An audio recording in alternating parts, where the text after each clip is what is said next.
Yes, yes, let's go. Let's start early today.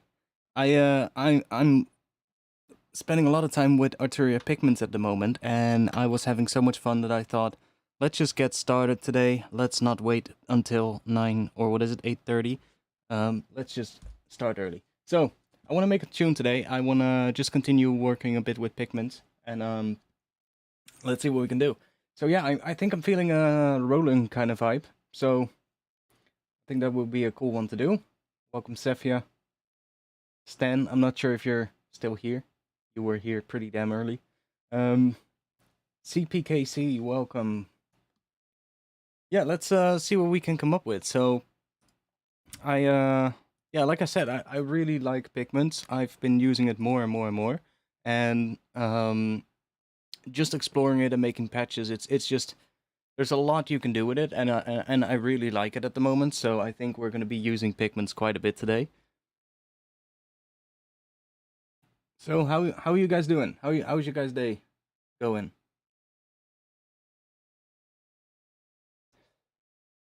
While I set myself up. Let's get a drink. Stan is here as well. Nice, chillin', chillin'. Yeah, same. I mean, just wanted to see if we could do yeah, kind of a little bit of a roller tune today.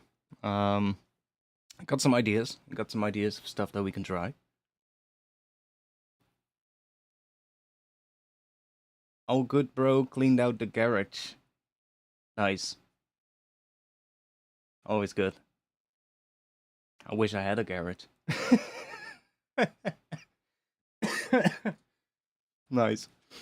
Um, yeah, I've just been super busy, honestly. I've just been really busy at the moment with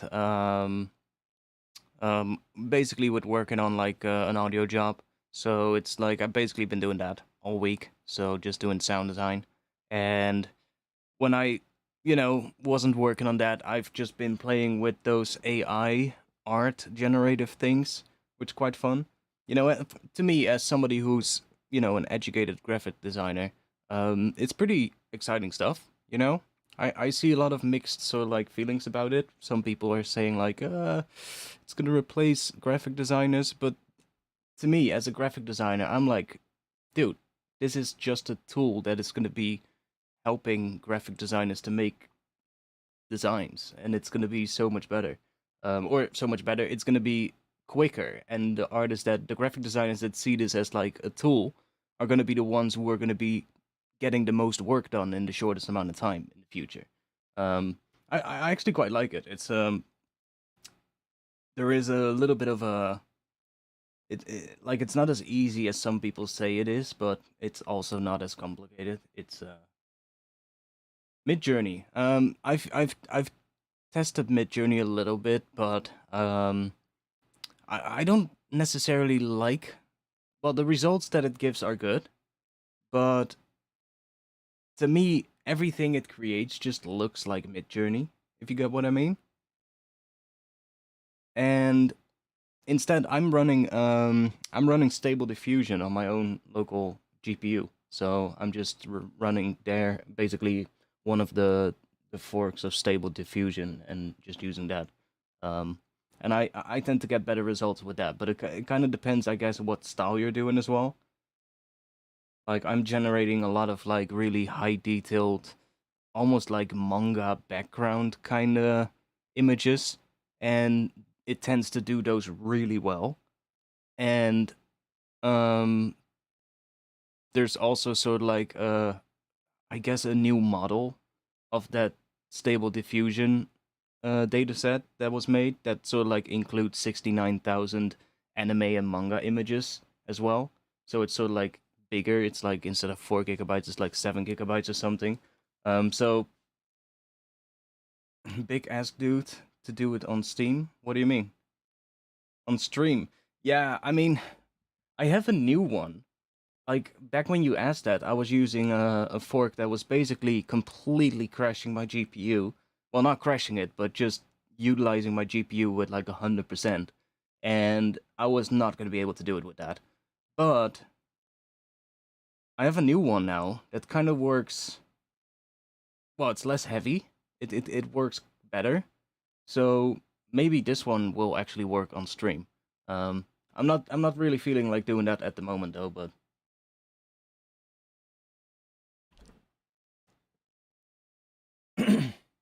anyways,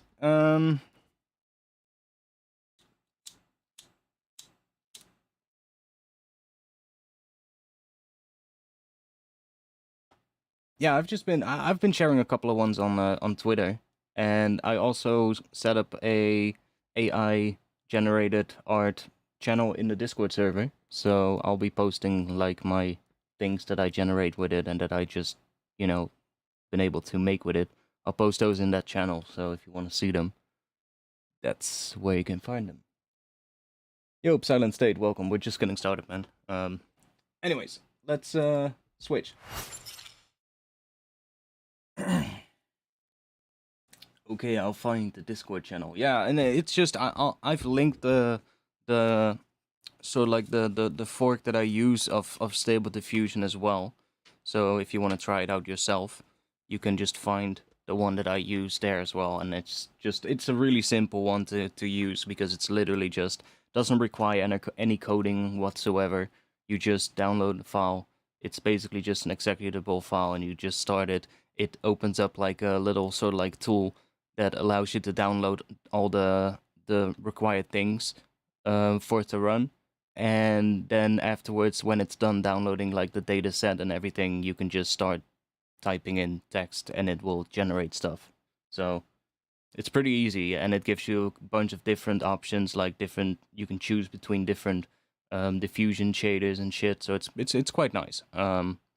It's quite a complete one, and it's also being sort of like updated every now and then. So the guy doing it is like, I think he's in Germany, I believe, the person who made it.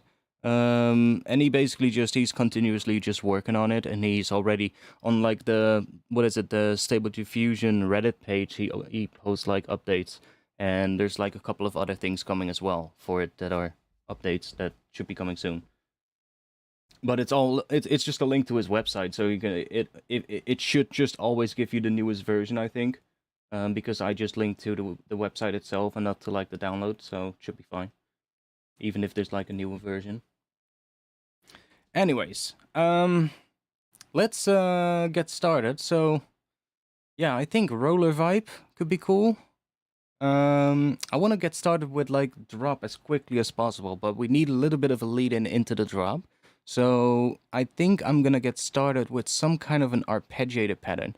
I said this in the Discord before today, that Arturia Pigments is absolutely great for arpeggio patterns. Now, it has the built-in sequencer and arpeggiator here, which is really good. It's really nice, but that's not the reason why I say this. The reason why I say this is it has some really cool options that make arpeggio patterns sort of like really interesting. And I think I want to get started with that and then lead us into a drop with that arpeggio. Just automate some stuff, make it grow a little bit bigger towards the drop, and then we'll go into the drop, and then we'll go back to that intro later to kind of fine tune it and make it better. Right? So we don't get stuck on the intro like we have had a couple of streams in a row. And then instead, we're just gonna get some drops going.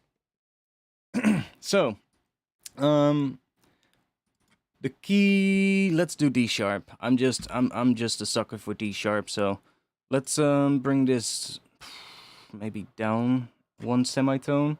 I'm starting with a sol wave, so we can write a little bit of a note thing here. So D sharp.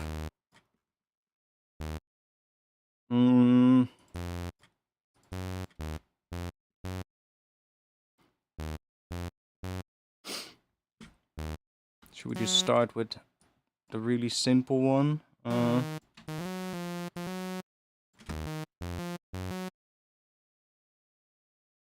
Yeah, sure, why not?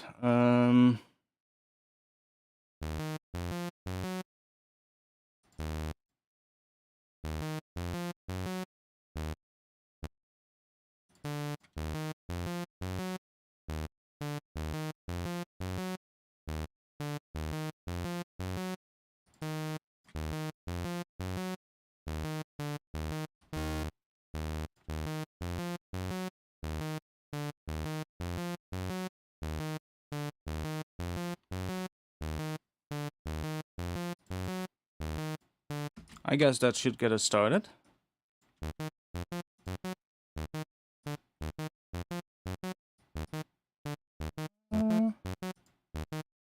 Can we...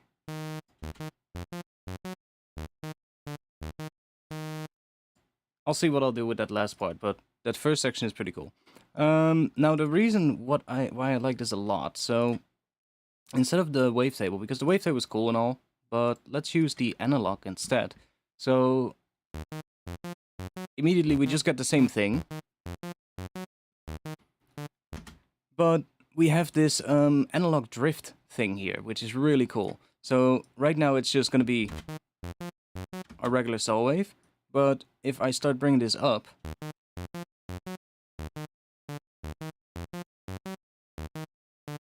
it's basically drifting in pitch now. So right now it doesn't really do too much, but if I add another oscillator, you'll immediately hear what it's doing. It's like immediately we get a lot of detuning. See? I don't want that though, so let's just use one oscillator. But that is really going to help to make this ARP sound a lot more interesting. I'm also going to use the FM. So the FM is pretty cool, but right now it's just doing that. So if I use this FM, we get... It's just giving us sort of like some nasty movement, and that's because it's basically using this oscillator here to do the FM. I'm going to use noise instead, so I'm going to flip this to the noise. And now, if we just add a tiny bit of this, like, I don't know.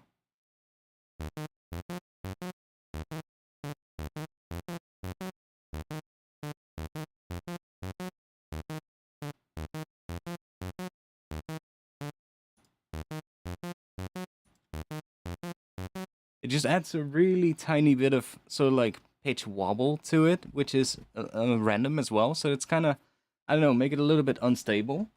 And let's go and mess a little bit with the envelope here.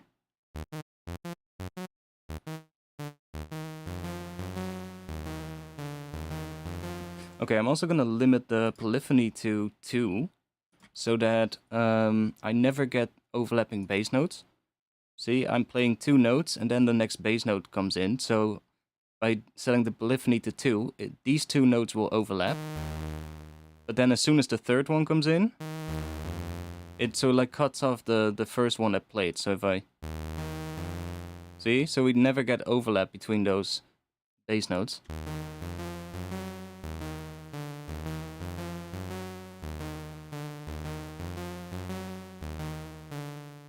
And let's go and bring that down. Let's map LFO 2 to that maybe, or envelope 2.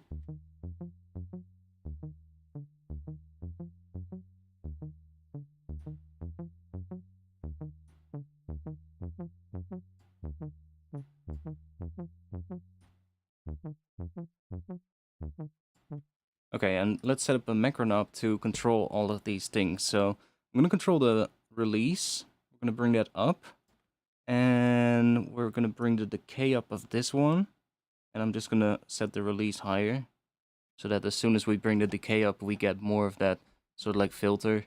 Sort of like being open, I guess. And then I also want this filter to go up.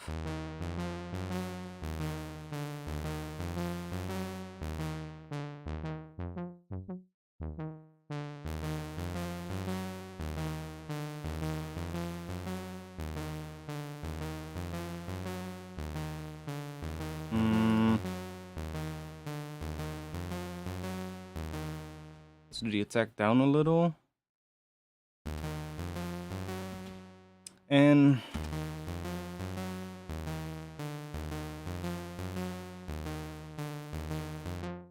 I guess we should just automate this one now. So let's loop that out. This is, how much is that? 16. Perfect.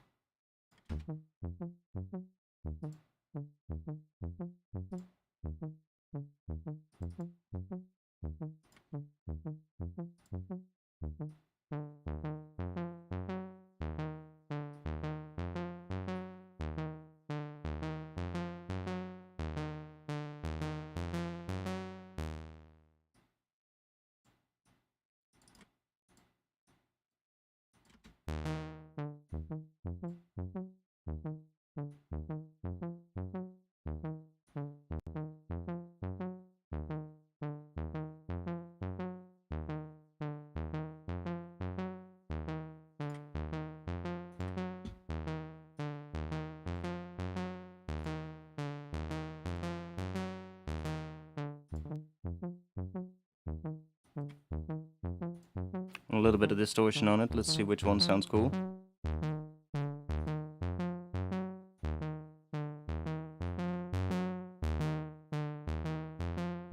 Do maybe a little bit of that one as well.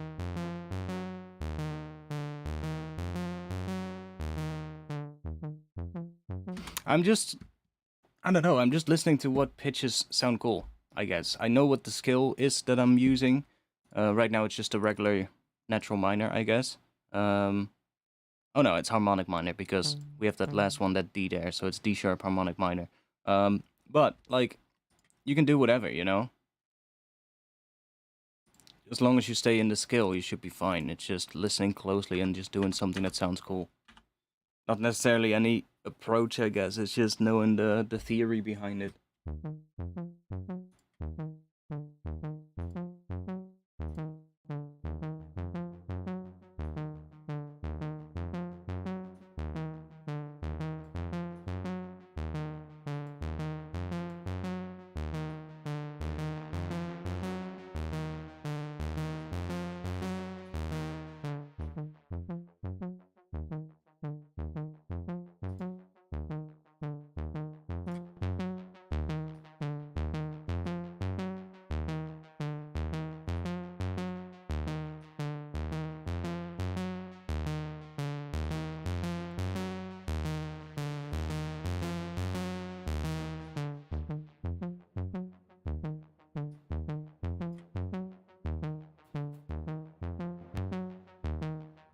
See if that sounds better.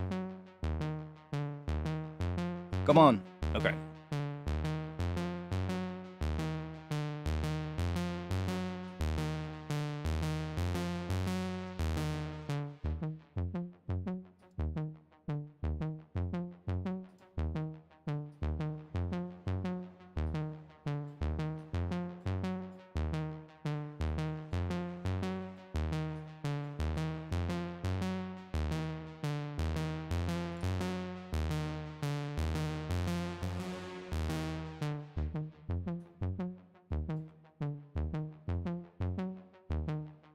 That's quite nice.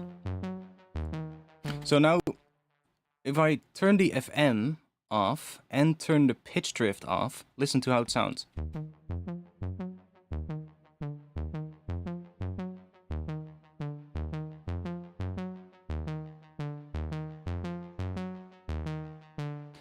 It's very similar, but it just sounds, I don't know, it's less interesting, because that's too much, but like something like that. And then that slight wobble. That's too much, just... And we can try maybe using a different filter. Let's maybe use the Jupiter 8.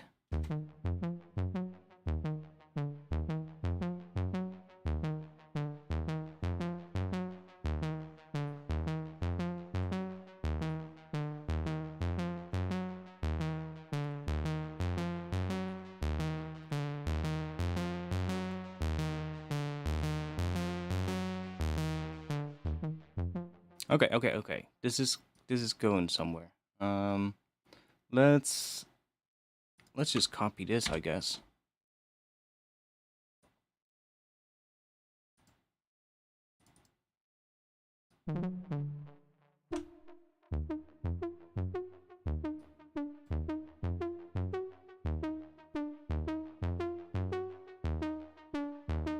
The higher you go up in pitch, the more noticeable that pitch drift also becomes.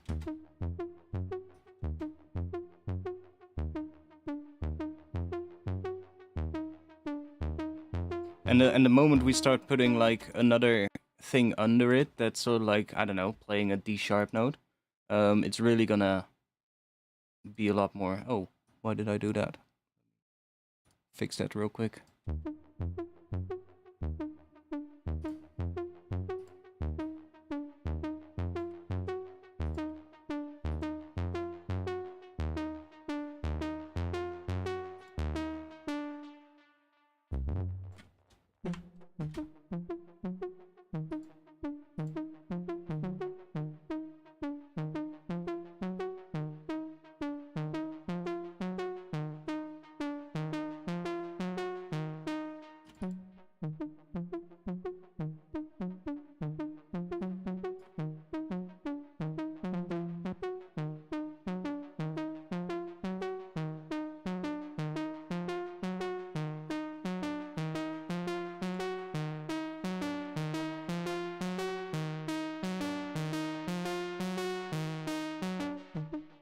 Yeah, I know. It basically just does it for every new note. It just changes the pitch ever so slightly. Like there's a random LFO on it, and it does it on the phase as well. Yeah. But it sounds really cool, and it makes it sound a bit more sort of like as if it's an analog sound. Um,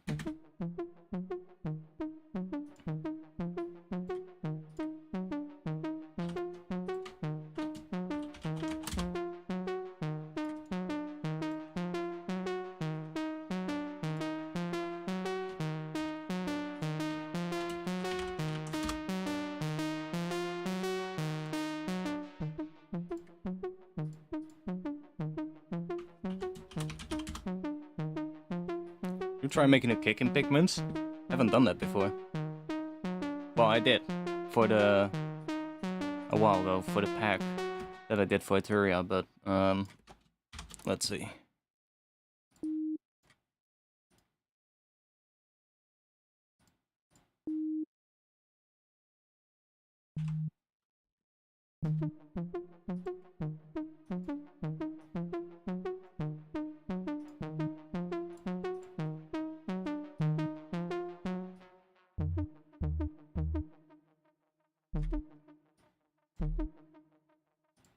I mean, we got these, so it should be pretty simple, pretty straightforward, just like how I do in Serum normally. Sync 1/8 note, do 1, map that to there.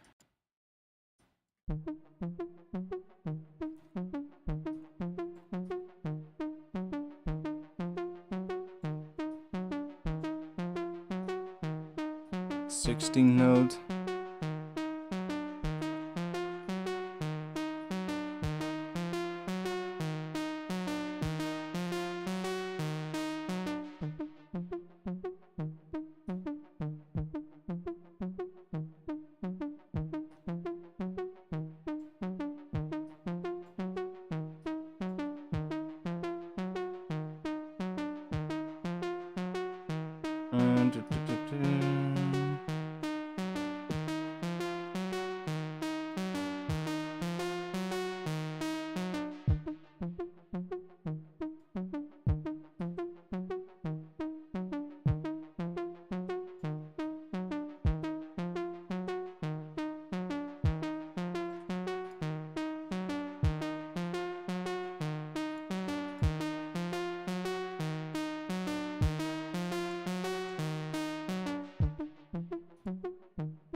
Okay, let's...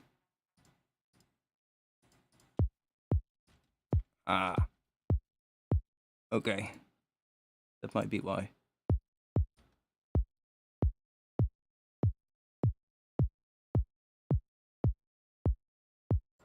Can we increase this a little?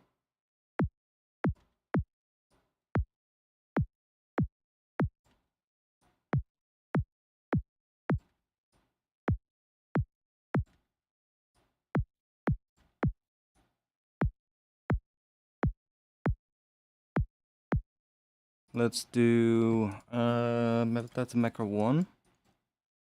And this one, let's map that to macro 2. So I can...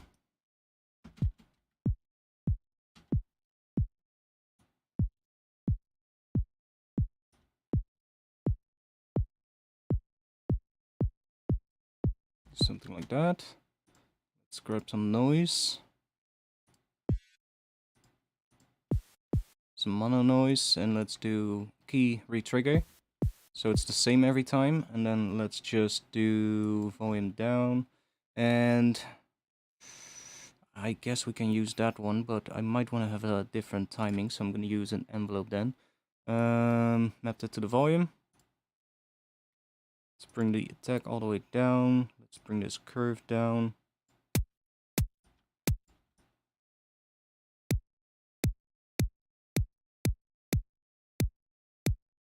Let's make it really short, and then let's come on. Let's back it off a little.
Not sure if I like the kick, but I might make a kick in a different way. But for now, this will work enough.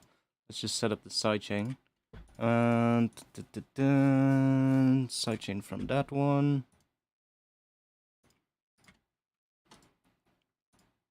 Let's grab ourselves something else. For this one, I'm gonna put it on C, because I'm gonna grab, I think, a clap. I think I want to do a clap for this first. Well, for this tune, whatever. Oh, I still have clap selected for some reason. Nice. Sure, fuck it. Let's just take that one.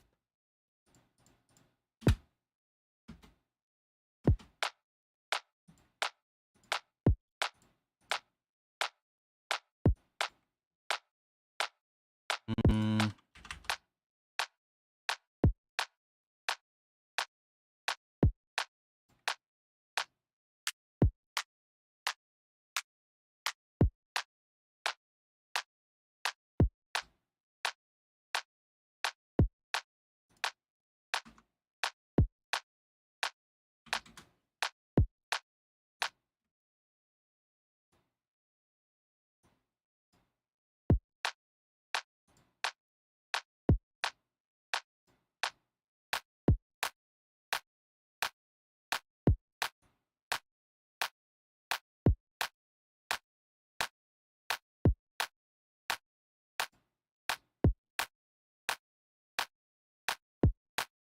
Giving it a bit of extra noise so that I can use an EQ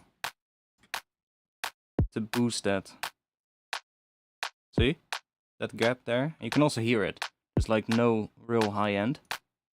We're just filling that up, and then we use a high pass to get rid of that stuff down there. And then we can boost around there.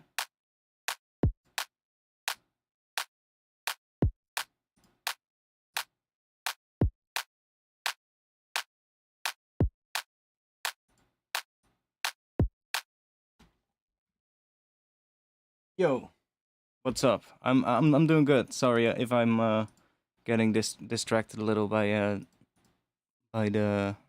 Ableton, and I don't read the chat, but bear with me. I'm trying to get something started real quick. Hat.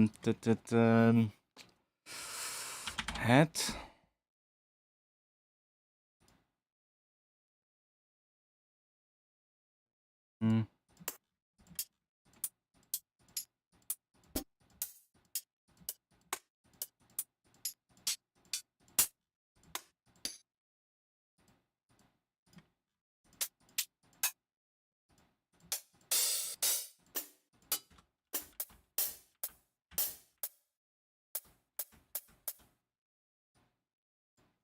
Might take a couple of heads, but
actually, let's do 16s.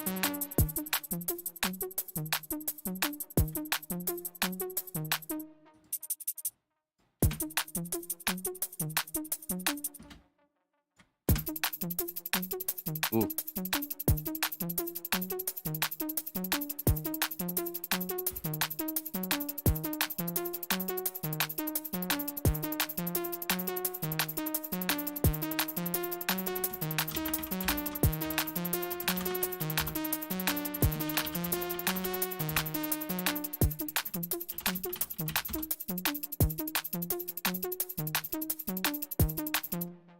Okay.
Oh. Let's just take that and drop it there.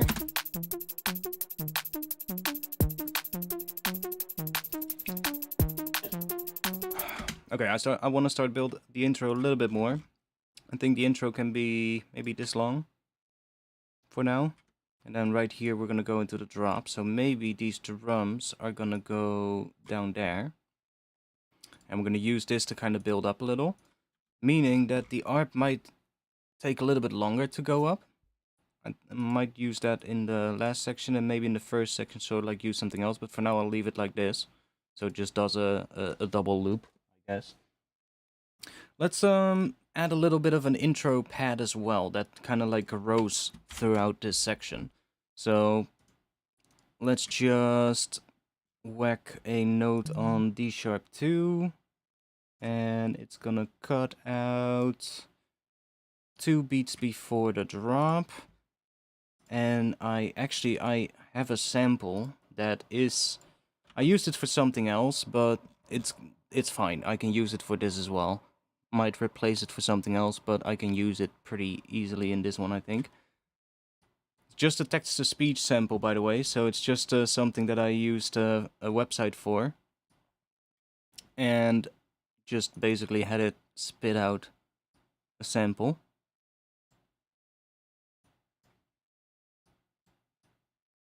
Let's give it that, and let's like that.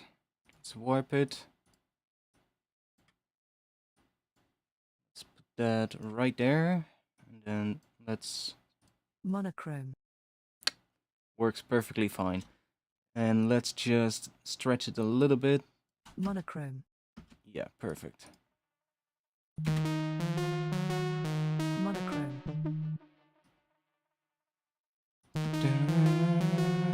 Monochrome. Don't mind that note here.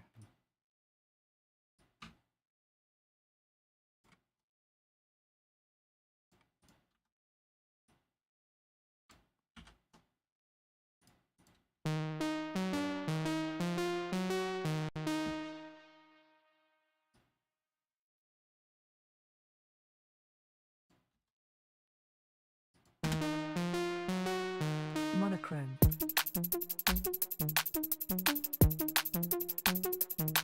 Yeah, that should get us started. Let's do Complex Pro. See, down a bit. Monochrome. A little bit less formants. Monochrome. Yeah, perfect.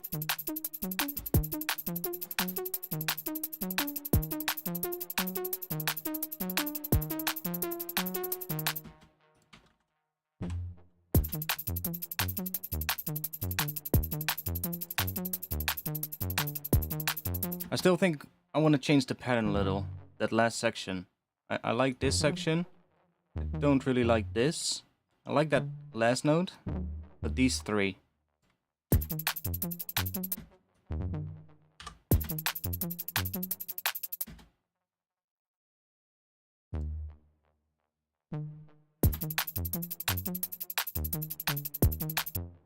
Better.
Kinda.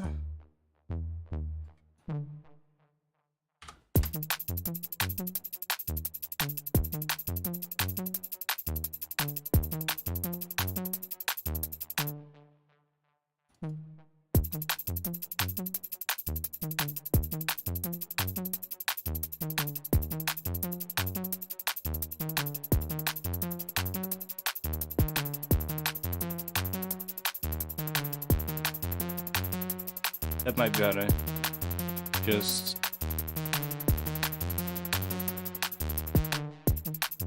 Ooh, yeah, I like that how that resolves at the end with those two notes there. So let me drop that here. Before I do that, let me just lock the automation so nothing gets messed up. Just do that, and then let's raise those.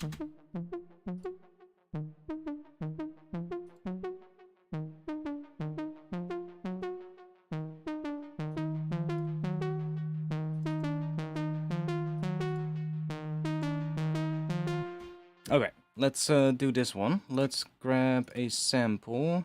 I got some stuff. Let's see, sound effects.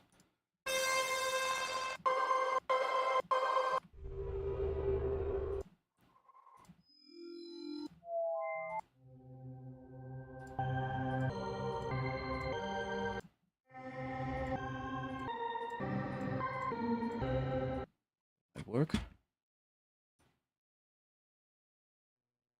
Let's go granular.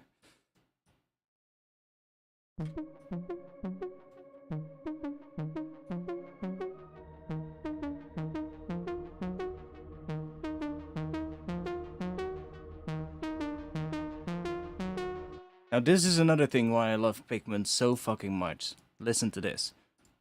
Listen how good this is. So, you just take a sample, right? Already, immediately beautiful pad, right? If you just let this go, you basically just have a really nice pad.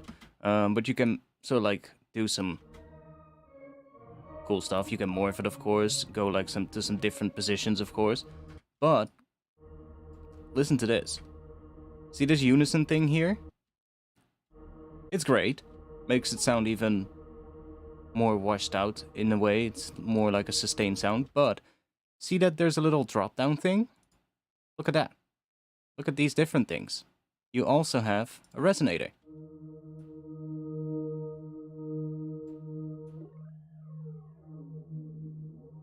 And this is all going to be tuned. So, if you play a different note, like that resonator is tuned. But we also have bit crush.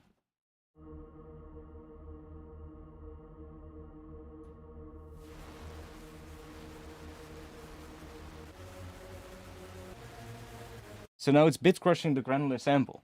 And that can also be key tracked, which I guess makes more sense with the decimate.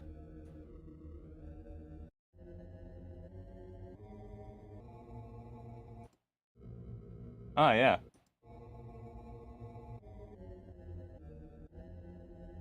That's quite cool. But this is my favorite, the modulation. Frequency modulation and ring modulation. And guess what? They're key tracked as well. So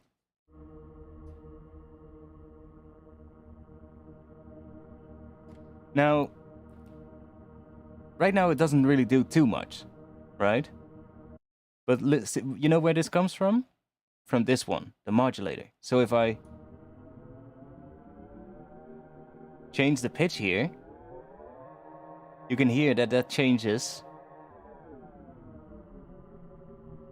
the ring mod.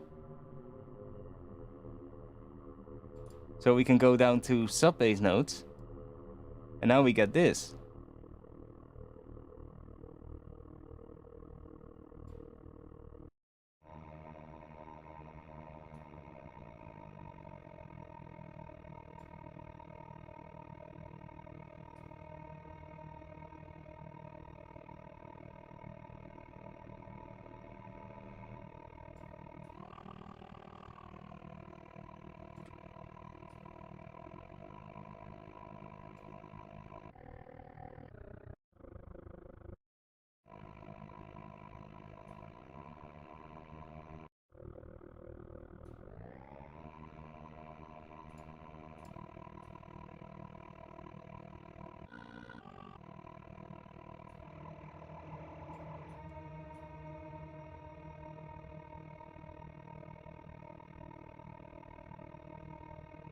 So let's use that as well. I'm gonna map a macro here. Let's do macro to here. Halfway.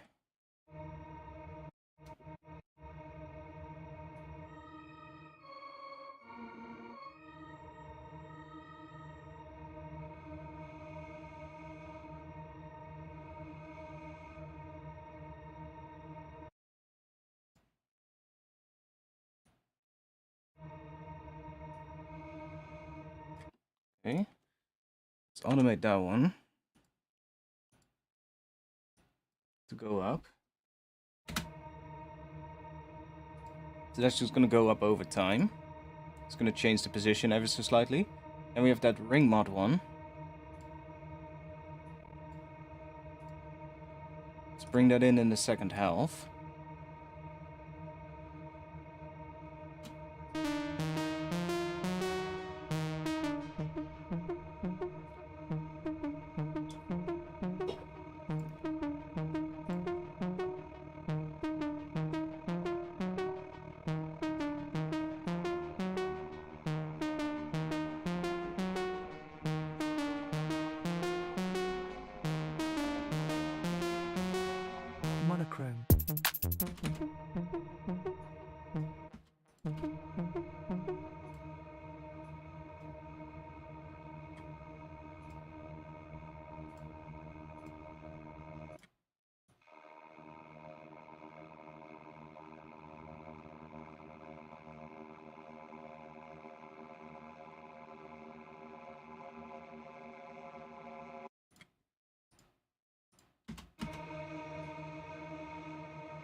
So let me see, which one was that's the sample start.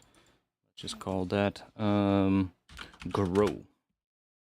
Whatever. This is the ring mod. Let's map that to this as well. So it's sort of like we get bigger sound over time.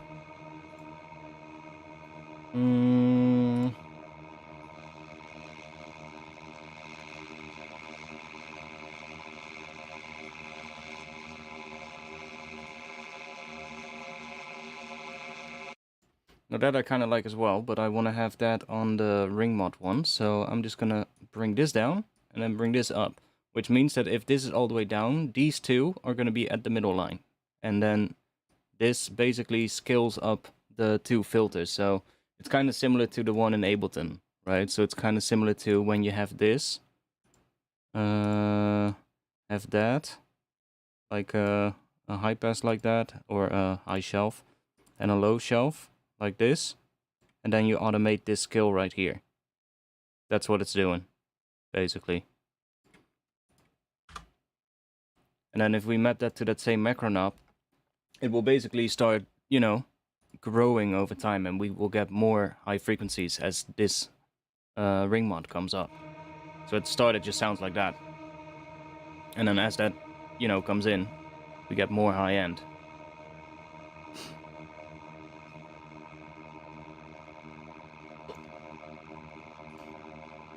Ring mod maybe comes up a little bit fast, so let's take the ring mod off here, and I'm gonna go to the combinator 1. I'm gonna put that on the ring mod. Why is this up? Why was that up? It is being automated. Why is the ring mod itself automated? That's not correct. Let's not do that. Let's map combinate 1 to the ring mod with 51 or something like that, so about 50%. And then here, let's map remap macro 1 full amount, and then we're just gonna curve that down a bit so that the ring mod comes up slower than the other things that are connected to the macro knob.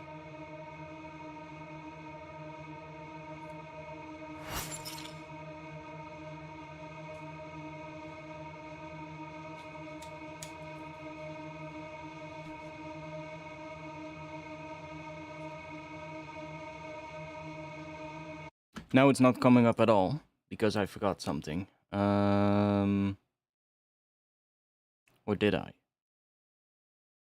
Wait, why is it not coming up? Maybe we need more.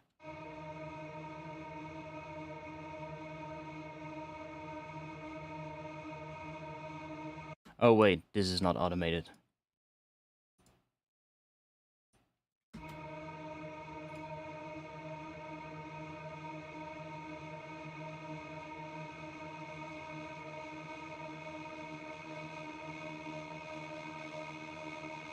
There we go.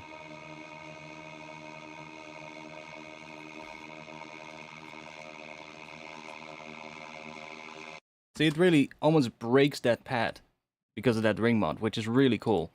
Get a really cool effect, especially if you start combining that with like some risers. And of course we need to filter this as well, so it, you know, comes in gradually, because right now it just starts like, which is, I guess, fine. It's not bad.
Feeling cheeky, 2 reverbs.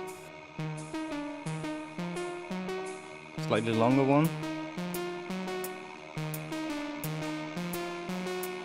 Monochrome.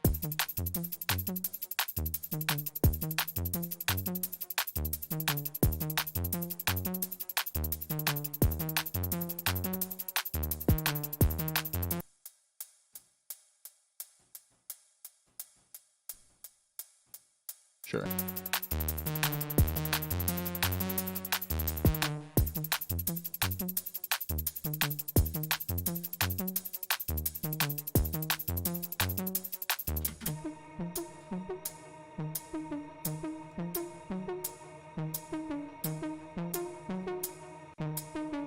Yeah.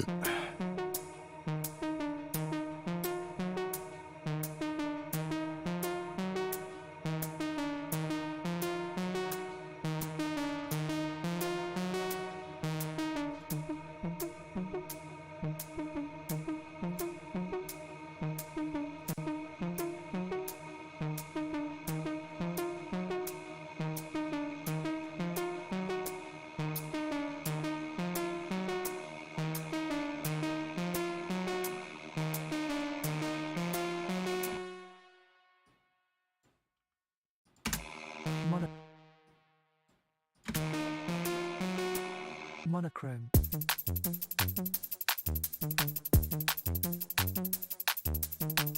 Okay. Bass.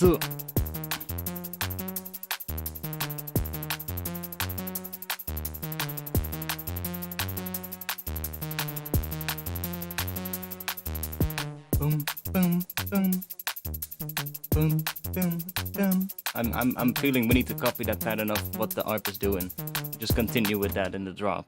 Like dun dun dun.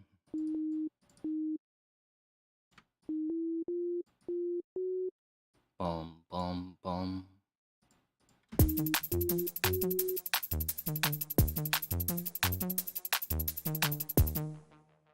Cam died? Yeah, it'll be back in just a bit, don't worry.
just work on that one real quick.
Let's key track that.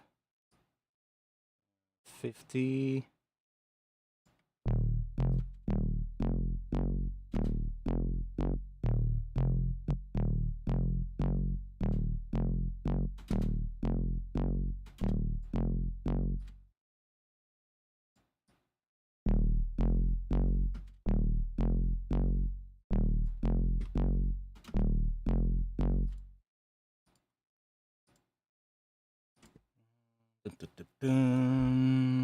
Let's see if we can add a little bit more grid to it using this one, which is the auxiliary source, which basically just a send and return.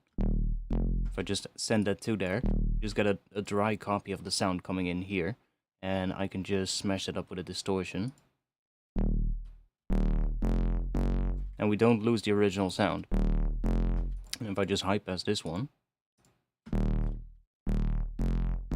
see, we can get the distortion of that one. So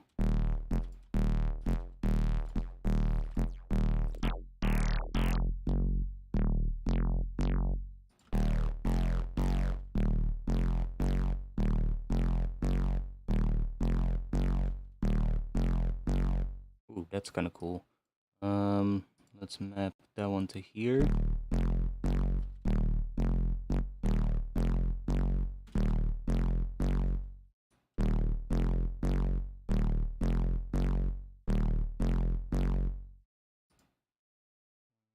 Can we copy that EQ? Copy effects to aux 2. Bam. There we go. Let's see, do we want to have the same?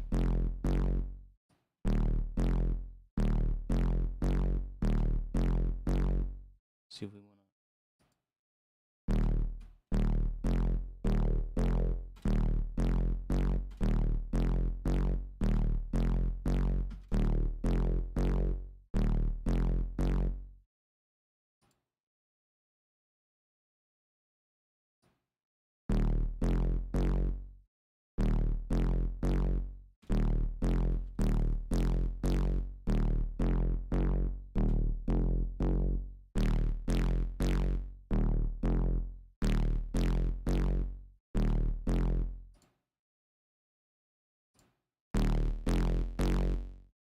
A bit much, maybe.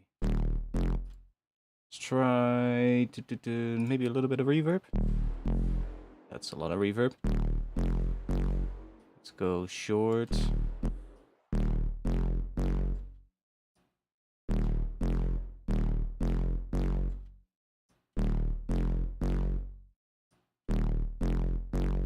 I don't really like that one.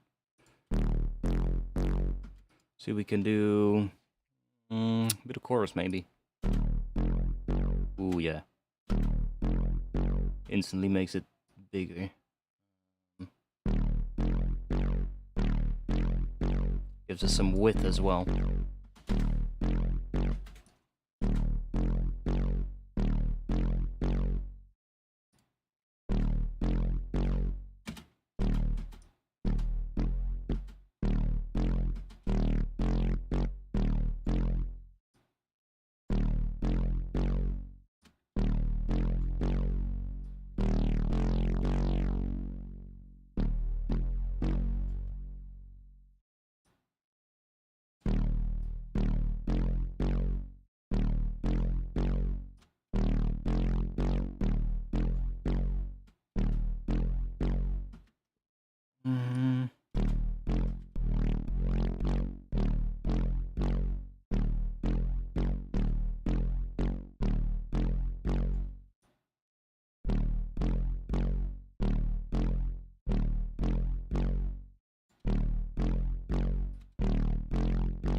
doesn't really... Oh, fuck.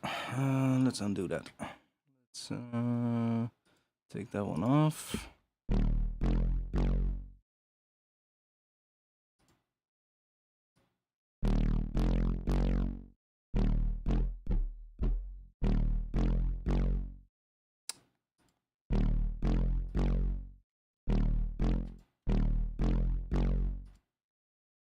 Let's just see what we get.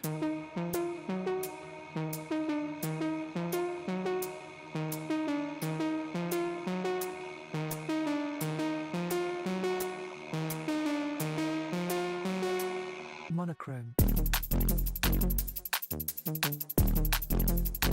I mean, that's pretty big already. I haven't done any mixing yet, so that's... Yeah, that's cool.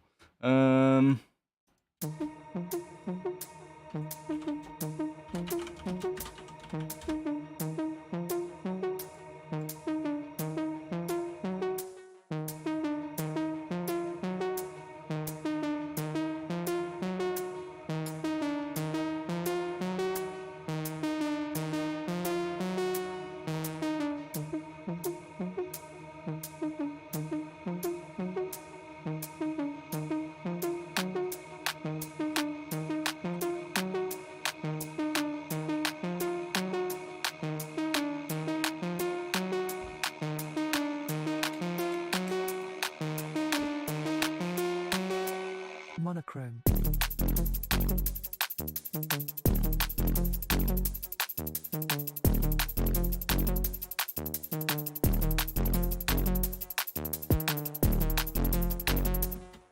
Not sure what the...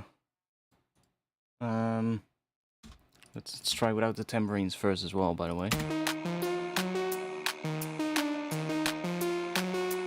Monochrome.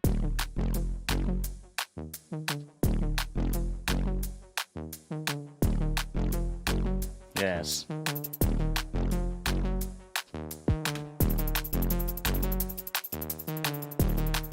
That's where they come in.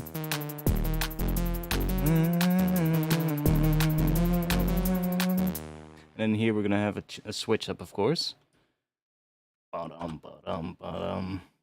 Ooh, what if we just... No, we're gonna wait with that until later. Or should we do it already? Like, I'm thinking if I do... If we just copy this again one more time. And then on this section we... do...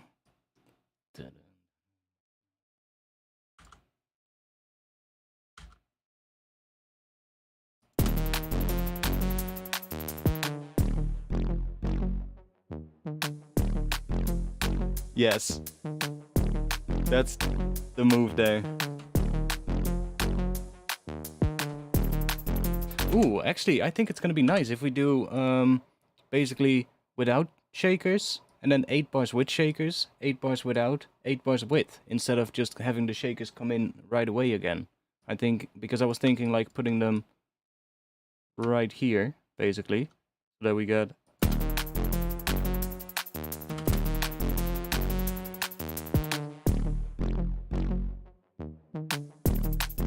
Which works, but what if we take them out again? And then, I don't know, maybe bring in some other percussion element to kind of add a little bit of that 16 kind of feeling. And then when the next sort of like 8 bars hit, so the second 8 bars, we get the full shakers again.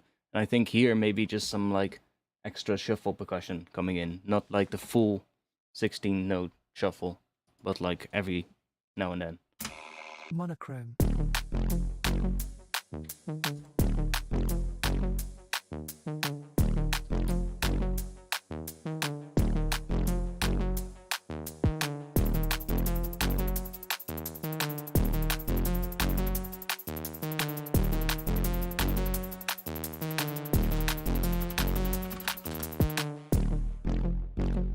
Yeah, I think I'm gonna wait with it until here, when we get a little bit of a different switch.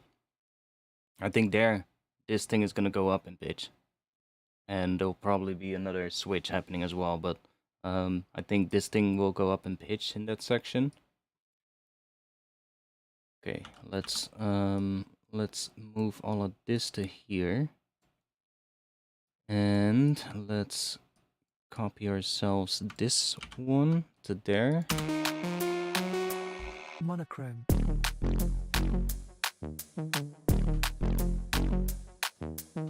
You there. Actually, let's just copy this. And then do that.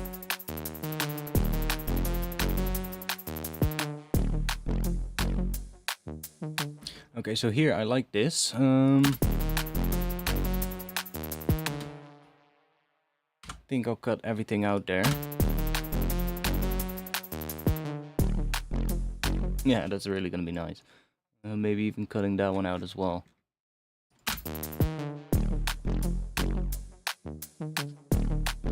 And then here, we need an... I know what we need have coming in as well here. An 8-note head. We need an additional 8-note head coming in. I put this in a drum rack, so if I just search for a head... I feel like the pace today is quite good. I'm moving along quite quickly.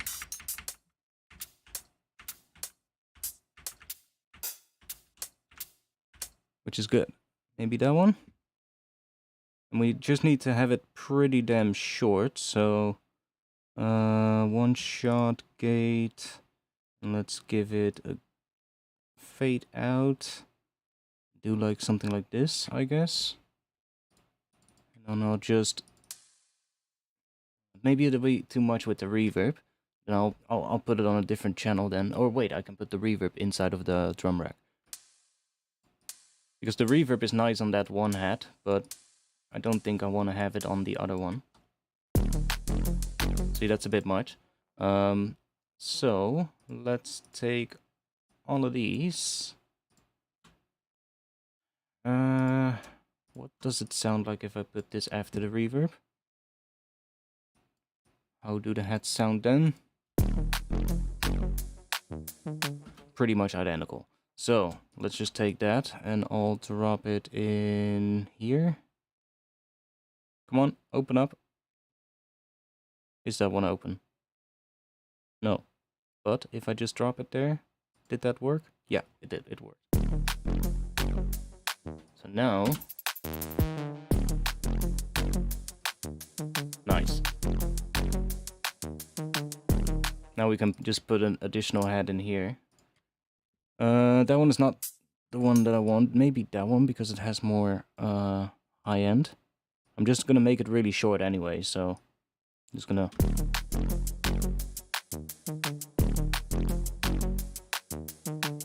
Yo, Aduken.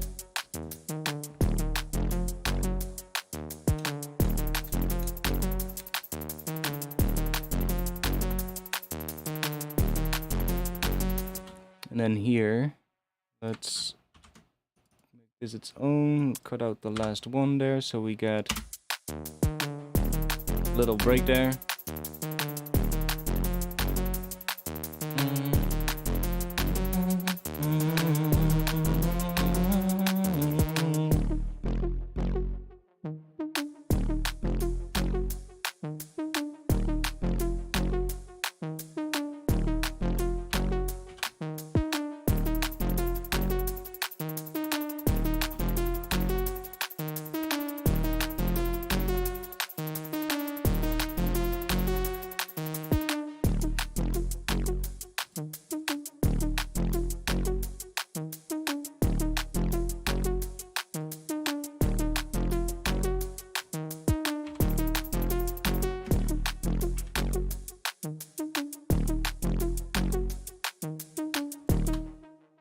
Okay. That's pretty good already. Let's see, let's have a little listen. I'm gonna take a short bathroom break. I'll put this on my speakers, and if I come back, we'll continue. I'll be back in just a little bit.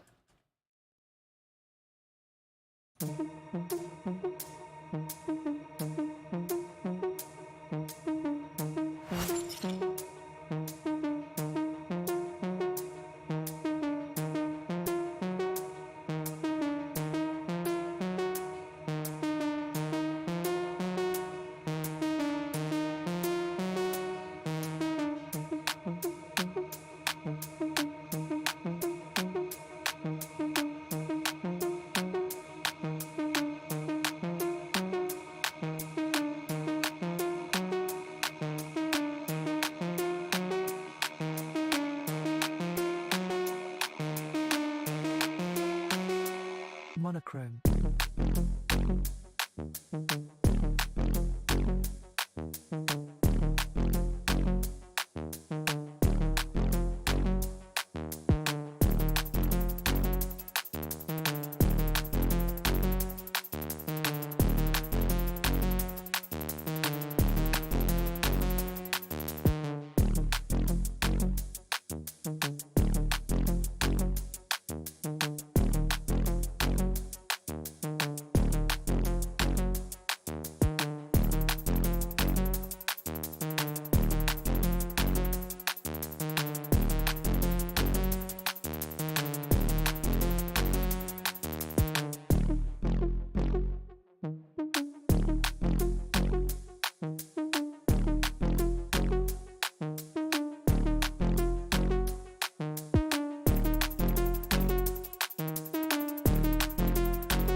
monochrome,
Okay.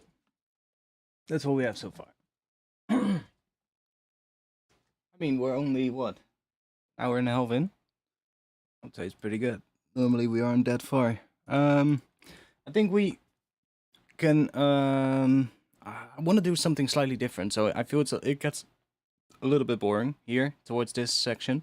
So, I think we're actually gonna do this higher thing earlier, so I can just copy it. We only have one automation, which is exactly the same, so I can just do that. And that means that then right here we're gonna do a switch up, I guess. I think we're gonna start with the same thing though. Let's see how that feels with this higher thing coming in there. Monochrome.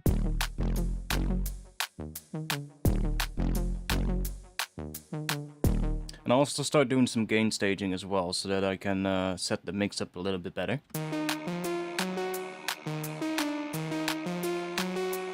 Monochrome.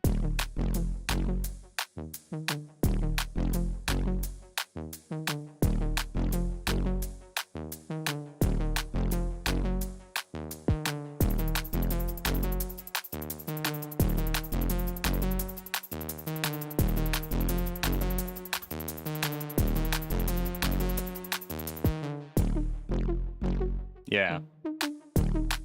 That'll work just fine. It feels right. And then here we're gonna do a switch. Something else.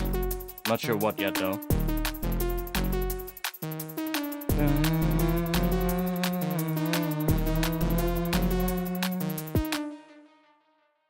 Dun, dun, dun.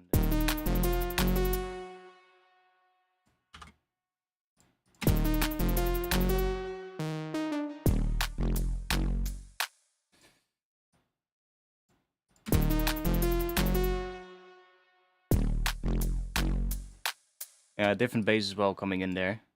I'm feeling something else, something with a chord progression maybe coming in there. But I'll figure that out later. We'll probably get more rolling here as well, like probably have like full on shakers going.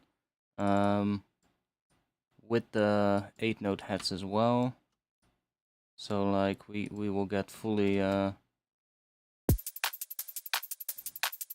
then a lot more kicks as well. So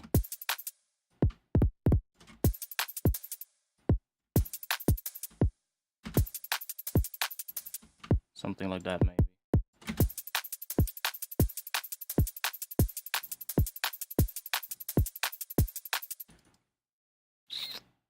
And then we can bring in that one as well every now and then. Which is kind of cool.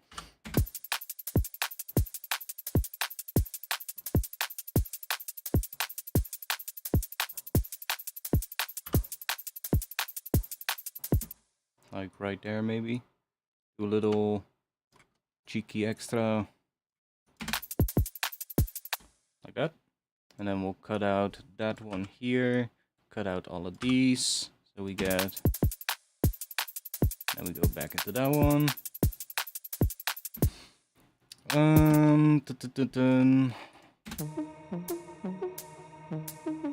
Okay, I'm thinking about the intro. What we can do there. And I have an idea that could maybe be cool. What kind of an instrument are we gonna use for it? Let's not fucking stagnate. Let's just do something. Oh, I was gonna make a riser as well, by the way. Let's do that first. Riser can be in this section.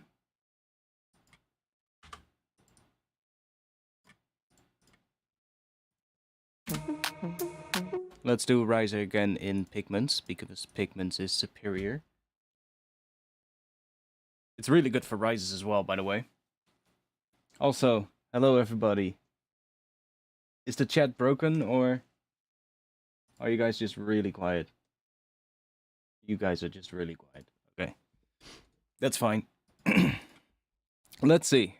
Let's go sample, and I'll see. Let's take one of my own samples again.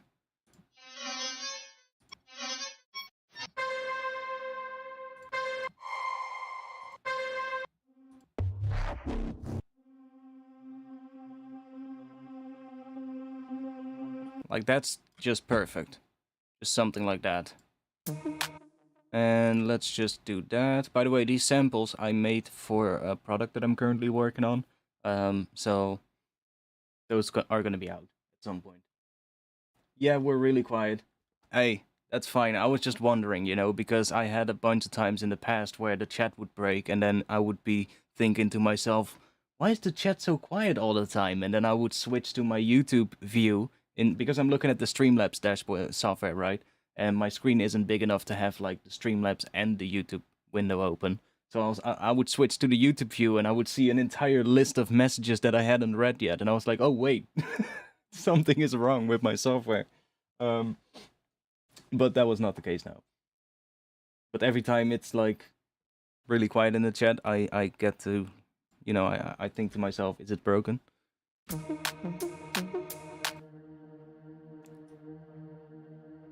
Right, so that is actually quite a nice layer. Might actually work to use that in the rest of the track as well, but let's not do that. Let's just use it as a riser. Let's set up the pitch first. So do pitch bend, and I'll show you a little trick, because what's kind of cool, right? Because it's a riser, it takes quite a while. And it's not exactly 16 bars, right? We're gonna cut it out 2 bars before the end, or 2 beats before the end. I'm gonna do this, and I want to have it rise in 2 octaves, but halfway through, so right here on, what is that, bar 24, I want it to be right at the middle. So this one is gonna go all the way down, and you can see, or I guess bar 25 is where we should look at, right there. Why is it 25? There we go. So right where it says bar 9, right, that's the middle point. See how it's not in the middle here? That is because this is a little bit earlier. So why do I want it in the middle? Because that's where it's going to be exactly at the note that is the root note of the track. So when it passes that point, and when that kick drum or whatever sound is here hits, the riser sort of like aligns perfectly with whatever else is in the track, for just a little bit. And I'll do that by just making another point here, and then just setting that one, so edit value, and just do exactly 0. So that it just rises a little bit slower in the first section, and then in the second section it starts rising a little bit quicker. But then right at this section, where it meets that halfway point, which falls right on the first beat here, on beat 57, it just is a D sharp. Just for a little bit of time. It just makes it a little bit nicer, in my opinion. Right now it's not, because we haven't set up the range yet, but if I do like 12 up and 12 down, it really makes a difference when it just sits there and it's just on the right note for a short time. Let's see. Let's move. Let's actually not do it there. Let's do it in here. We're gonna move you down.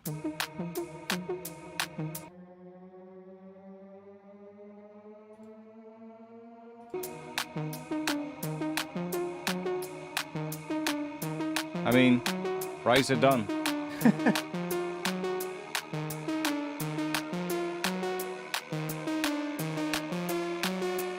Monochrome. How simple.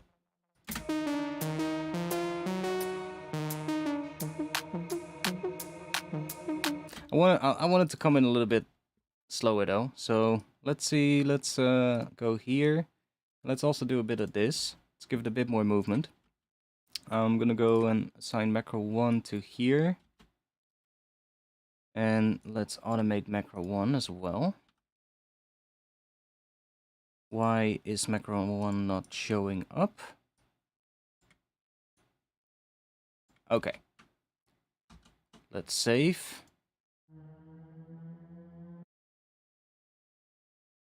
That's weird. I need to restart Ableton real quick. That real quick. I need to restart Ableton because it's bugged out. One moment.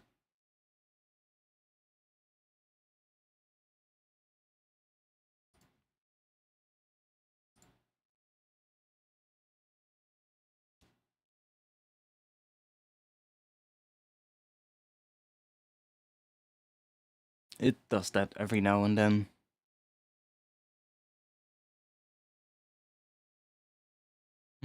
Let's load the project.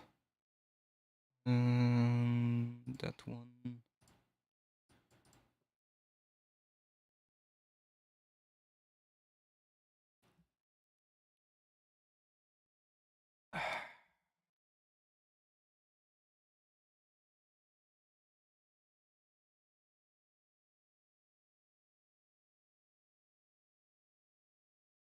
I want to do some granular resampling as well for it. I think we're just gonna, when we have like a good part of the track going, I think we'll. Oh, by the way, Breakbeat Online, thanks for subscribing. I just see it by accident, because I don't normally see those.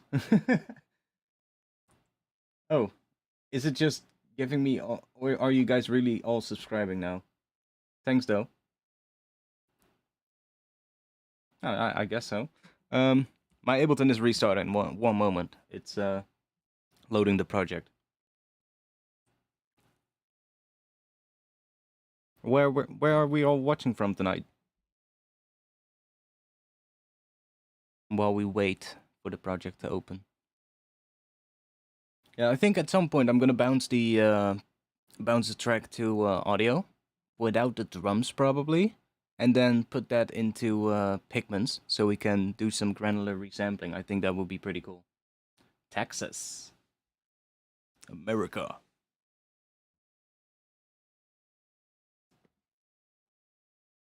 Alright, there we go. Okay, let's go full screen. Let's go UK, Norway.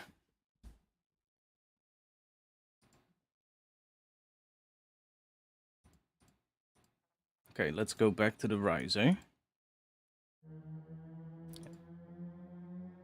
Let's open Pigments. Still lagging a little. Still opening shit. Damn. Yeah. I know. And then you're gonna let that always. I don't know why that is. It just gets stuck here with that last little green thing. So I just need to go out of full screen and go back into full screen. USA. Seeing Camo and Crooked tonight. Nice. Camo Crooked been doing some really good stuff lately, like the last couple of years. I never really cared too much about their stuff, like their older sound, like a lot of the liquid stuff that they did back in the day. Didn't really care too much about it, but since the newer stuff that they've been doing, like the couple of tracks with Mephius and then the one with Noisia, of course, on the last Noisia album, um, I've really been digging their slightly more aggressive sound, but still, it's very, it has their sound, right? It really has a very specific sound that they are really good at. But the slightly heavier ones that they've been doing, I love a lot. Like, it's just weird. Like the old Camo Crooked stuff, I really didn't really care too much about, unless it was um, like a more rollery tune or something like that. Like, not that I like the tracks that they make are really good though. Like, don't get me wrong, it's just not really my cup of tea. Like the older ones some of the older stuff that they did. Yeah, Friction. That's nice. OG. Okay, so now we should be able to get Macro 1. Yeah, it's moving. Okay, so let's call this tone. And let's automate that from here to here. So we're basically making it move a little here. I want to see where it ends. Right there. That's fine. But then again here, let's go to that one again. Let's use that ring mod. And then down.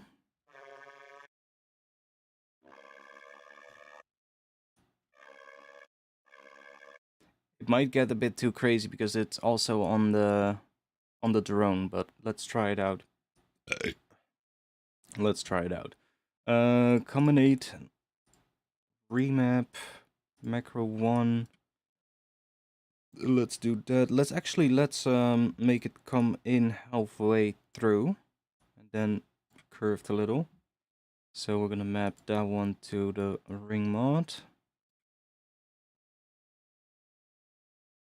Yeah, sounds like an awesome show indeed.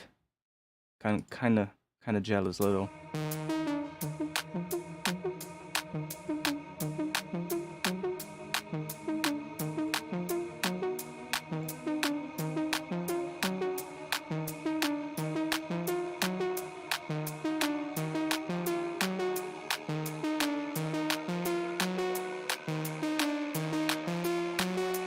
Monochrome.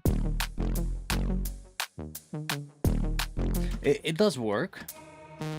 I want to see though what we get if we use the bit crush, and I'm going to basically completely crush the hell out of it towards the end. So combinate 1 on the bit depth, and let's just go all the way. And I'm also gonna go in here. Let's do that. And let's put you right there, so it's right at the end.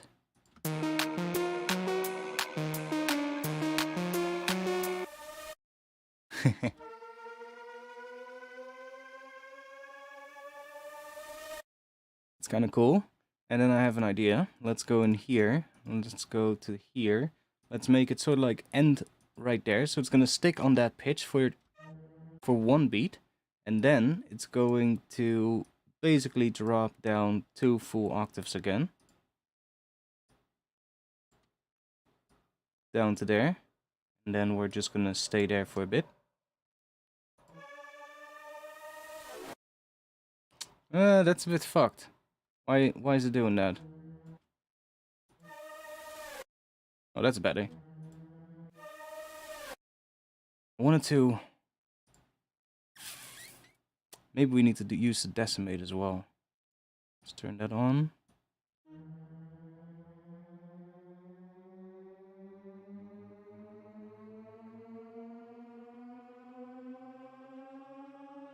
I really wanted to break apart at the end there.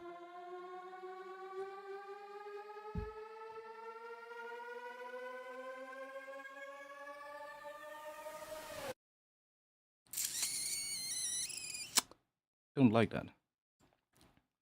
Let's take that off. Bit depth is cool. That's fine. Maybe a bit more like that. Maybe we can do it in the effects though. Is Pigments as CPU heavy as Serum? I mean, Serum isn't CPU heavy. There, I said it. It's not. It's not CPU heavy. It's only CPU heavy when you tell it to be CPU heavy.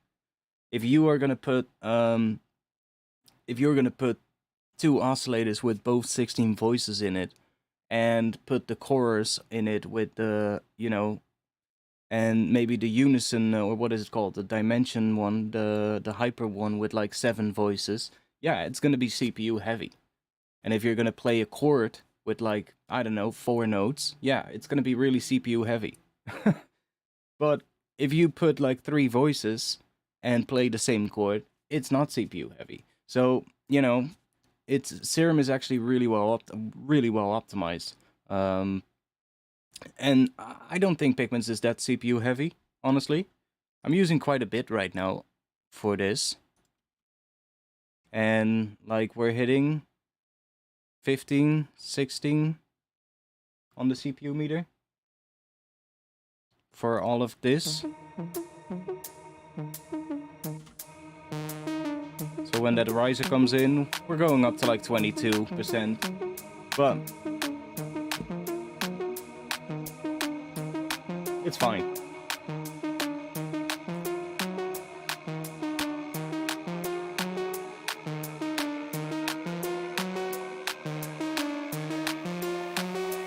Monochrome. I mean, it's not that there now.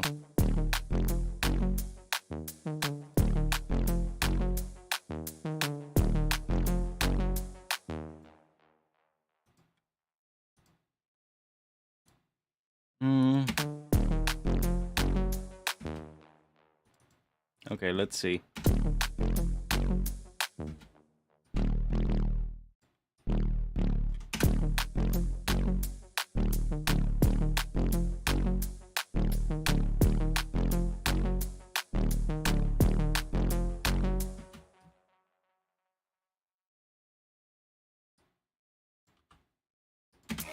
monochrome, It kind of needs a different sound there, I think, though, for these notes. monochrome, And I might even not do it here, but only here.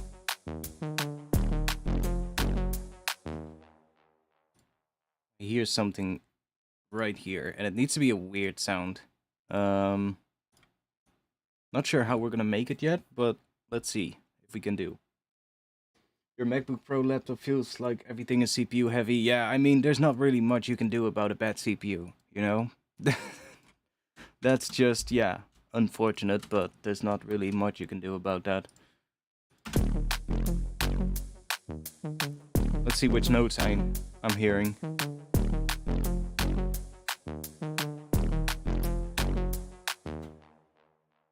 So that is a D sharp that hits there in that ARP pattern.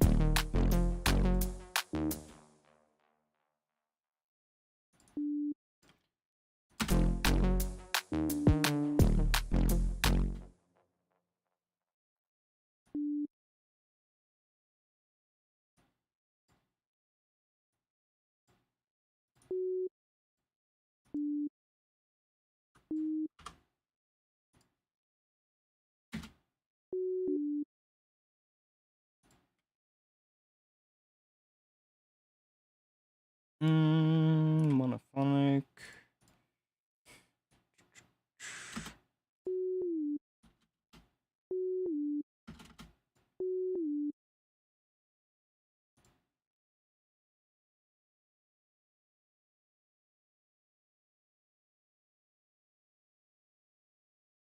I'm adapting my workflow to work better with audio to save my CPU. Yeah, that's what you can do. That's the only thing, basically.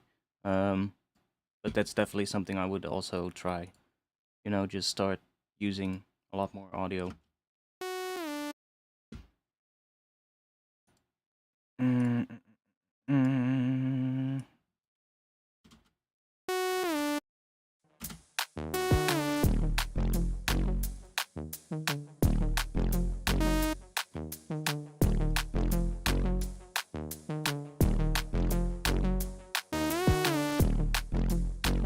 Don't think that's the notes, but whatever.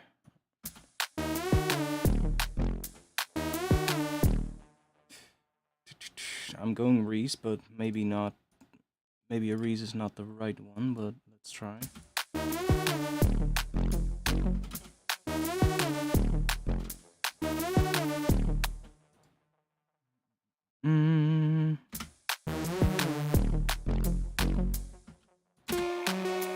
monochrome,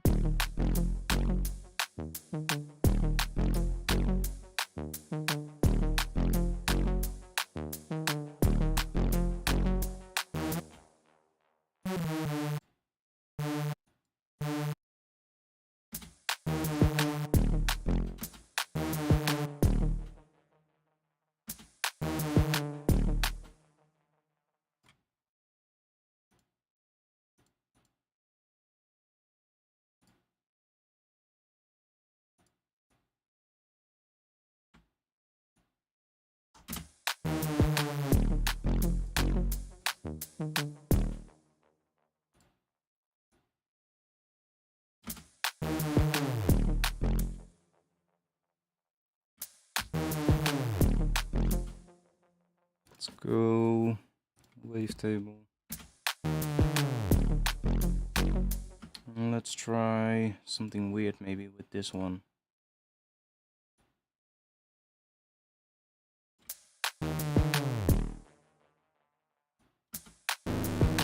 It's gonna give us all kinds of weird shit.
Hear that movement? That's kind of what I was looking for, some interesting movement like that.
I don't think it's exactly doing what I wanted it to do, but...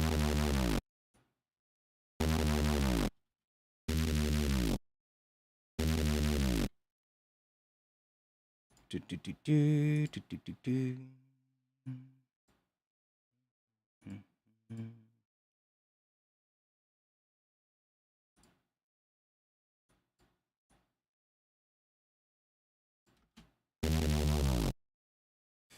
E.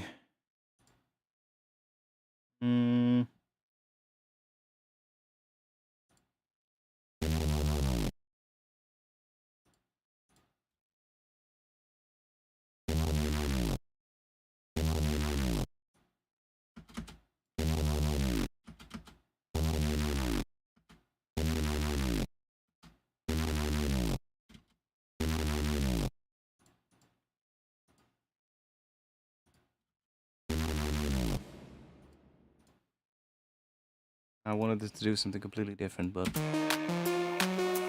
Monochrome.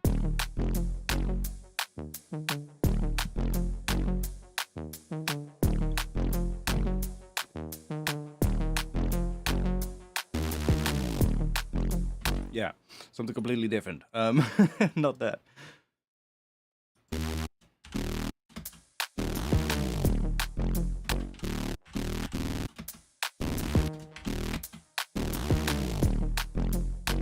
I mean, that is closer, but...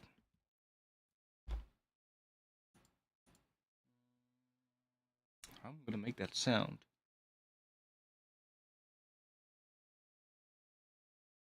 I mean...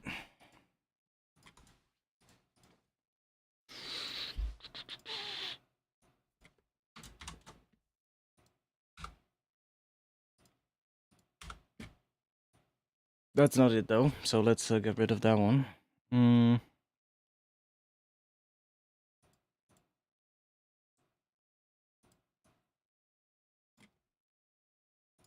Let's find the right pitches first. I think I was right with those pitches though. That...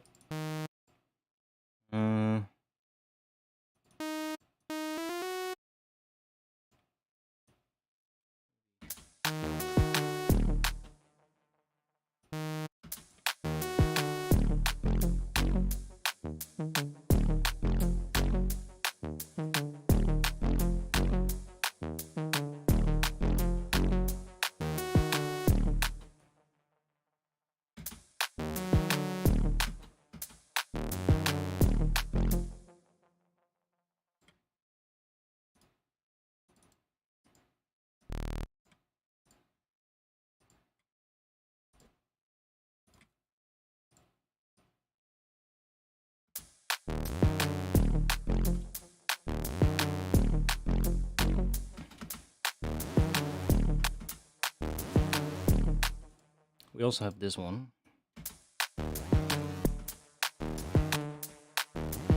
I don't like the sound of that one, to be honest.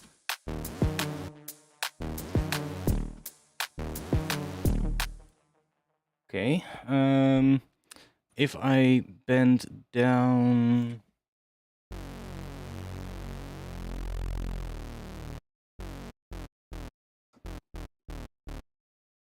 4. That's not right. 4 and 12 up here.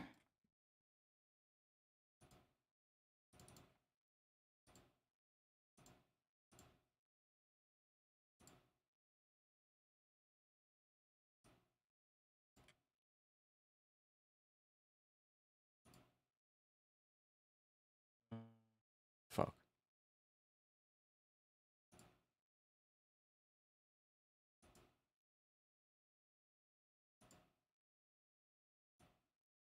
Like that.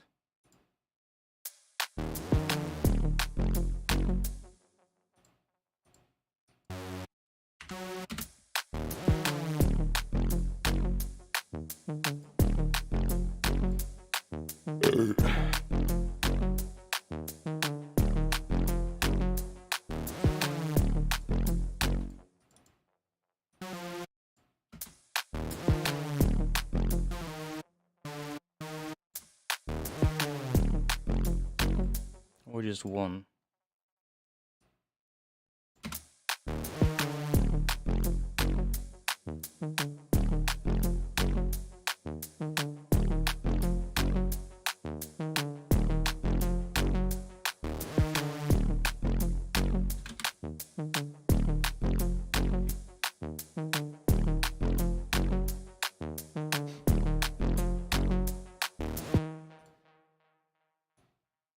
It needs to be a weird sound. Not sure yet how I'm gonna have to make it, but I'll leave this in so I don't forget it.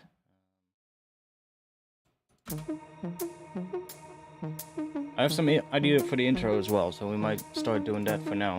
And then see how it feels going into that drop. Should we do a little bit of a better mix now first? Let's just bring all of these down a bit. So let's bring them down to like -10 or something. It's all gonna be really quiet now. Then we can boost this a bit. Just start with that. Now we should be back at the level that we were.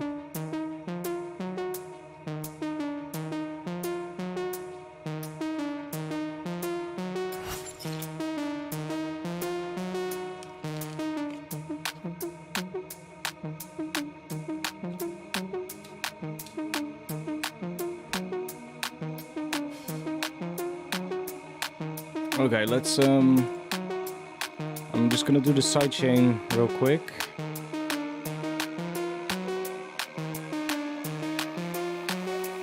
Monochrome.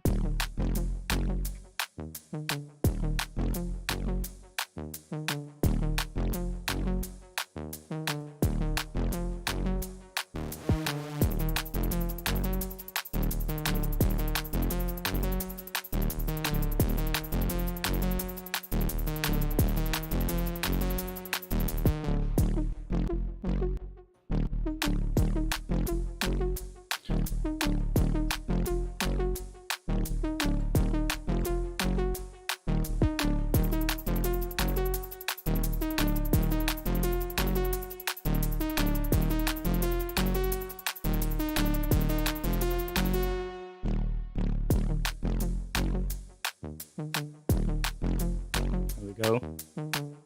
Now the kick drum doesn't clash too much with that one.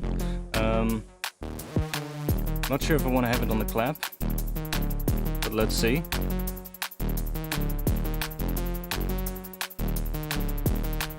I mean, why not?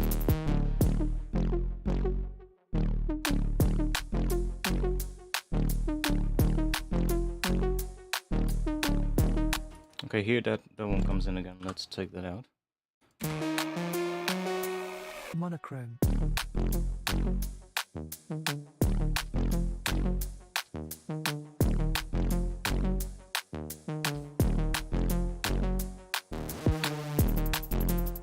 I'm hearing a completely different thing there, but whatever.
Okay, let's think.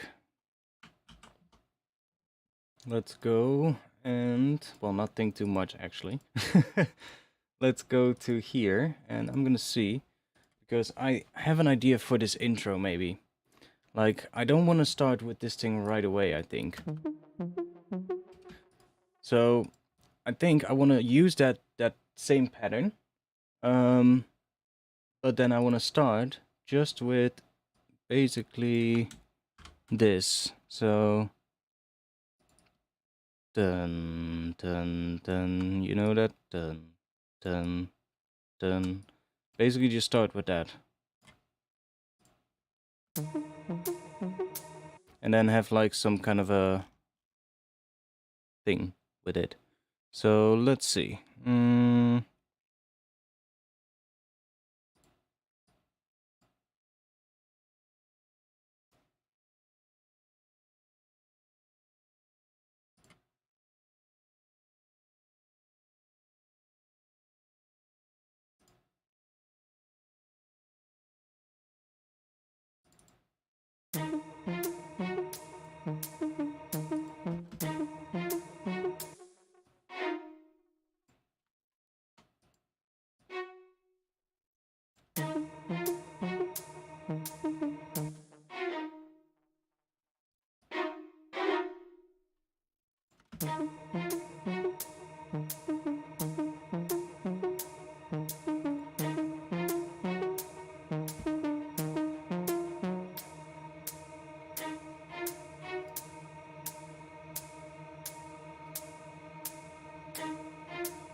And should we extend the intro 1/16th note extra?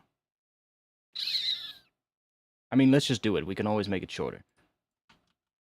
We can always shorten the track if we want to. So let's go and take all of this and move it to here.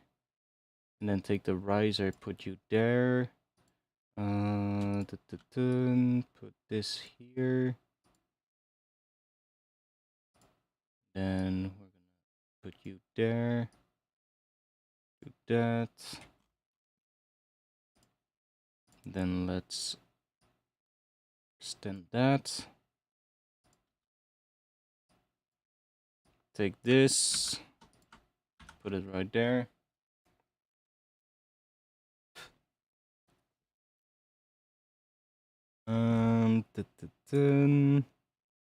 Let's take the vocal. Put it right there. And then this one, I'm gonna move you here, and then I'm just gonna do this.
Let's see if we can mess it up.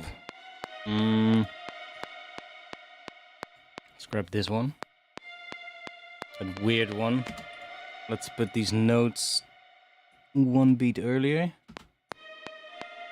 so they fall in the right timing with everything. Let me let me turn the stream intro off. Okay, let's see if we can do something really weird with this one.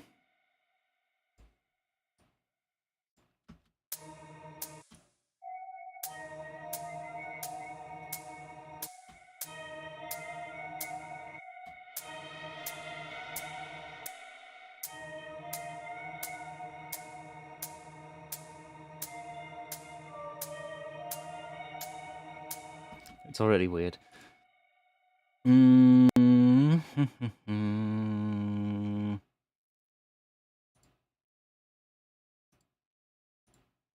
try that one maybe. See if that one does some weird shit as well.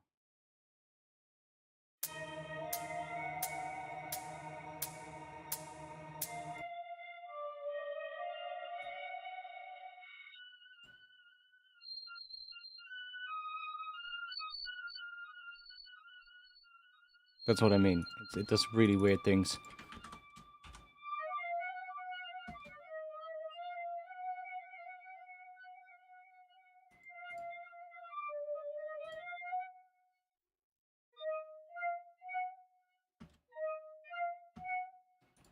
Let me take something else. Let's try piano. Piano.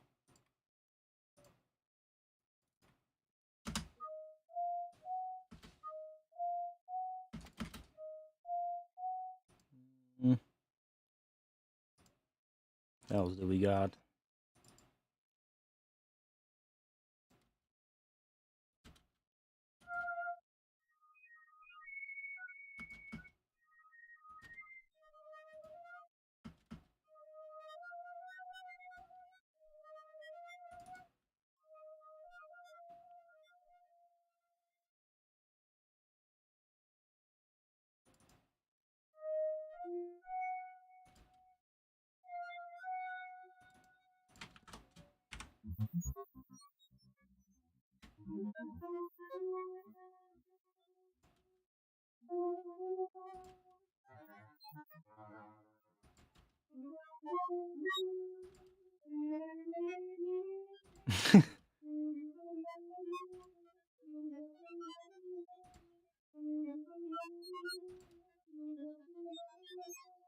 Does some really weird shit, but if we then, I don't know, maybe put this one after it.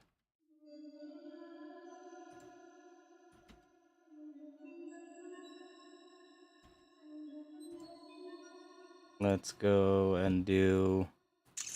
What else do we have? Let's try the clip.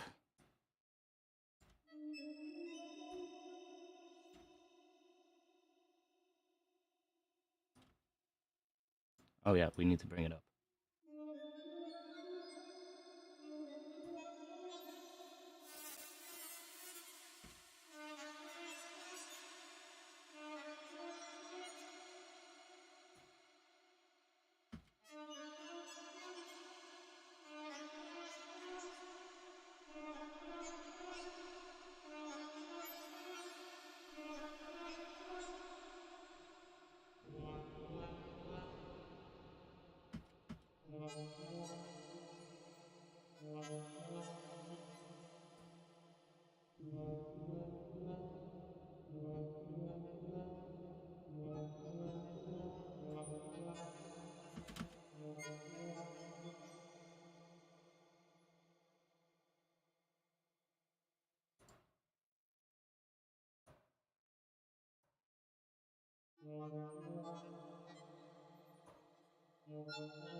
Don't really hear much from that.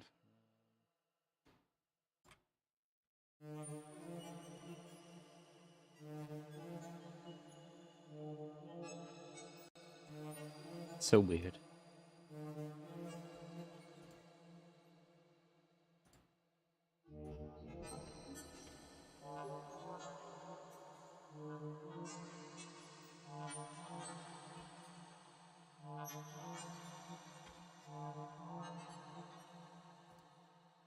Yeah, this thing is really weird. Let's go and put photo on it.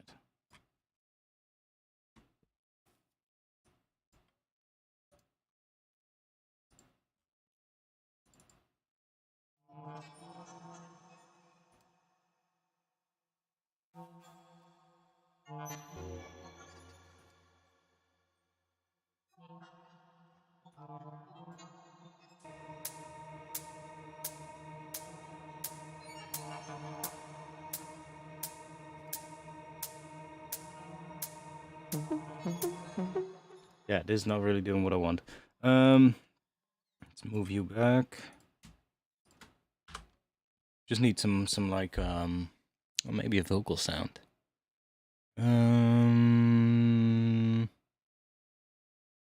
Maybe a vocal sound. Like a reverbed vocal sound. Let me take some vocal. I'm gonna take some like I want some like nice sustained vocal. I know one that I can grab.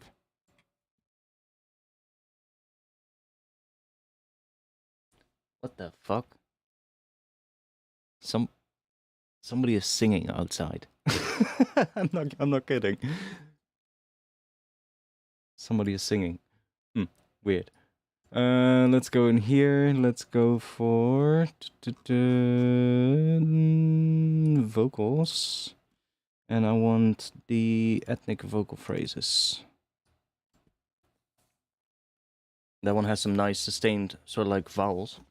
I can also grab a sample pack, but I like these ones, so let's open that one up. What is he singing?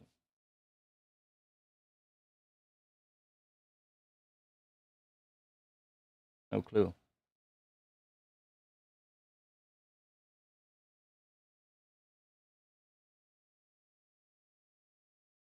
That Elvis Presley that he's singing?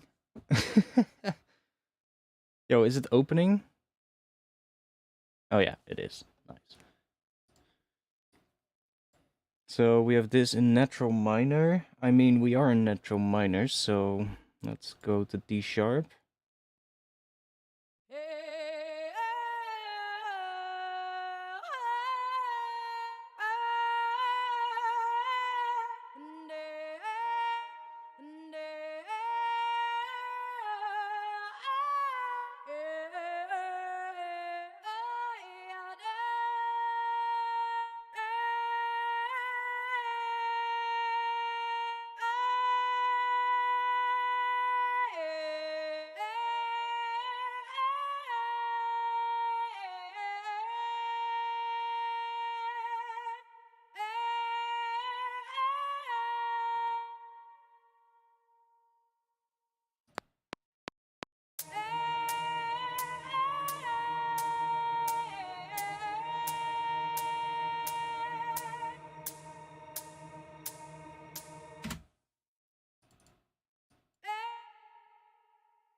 Let's take it without a reverb. Reverb off. Freeze. Let's flatten that one.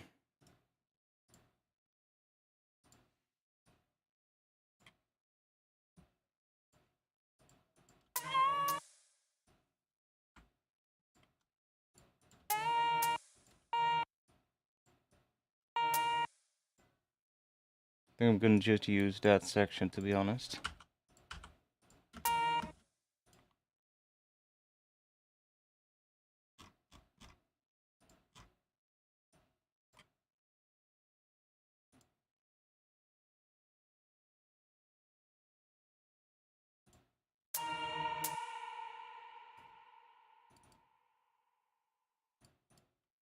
But let's try. This one was also pretty cool. There's a lot of pitch bend in it, so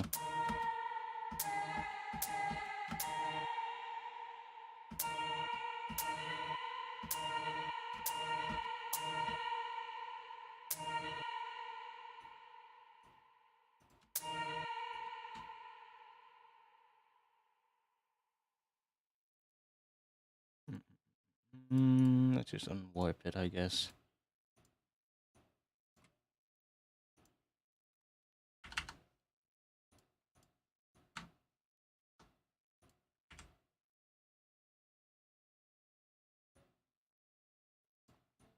Fuck is going on outside? Oh, I think there's a festival. It's a yearly festival that happens the other way of the town. I think that's it. Okay, is that... what pitch is this playing?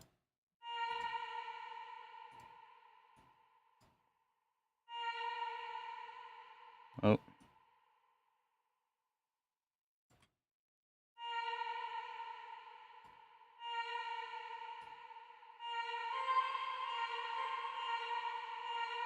Ah, it's playing the 5th. Okay. That's fine. It's playing the 5th, then this one. Let's go...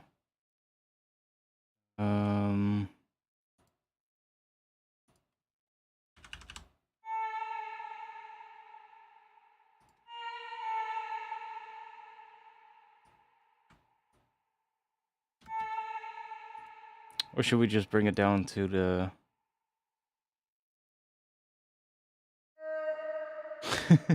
bring it up, maybe?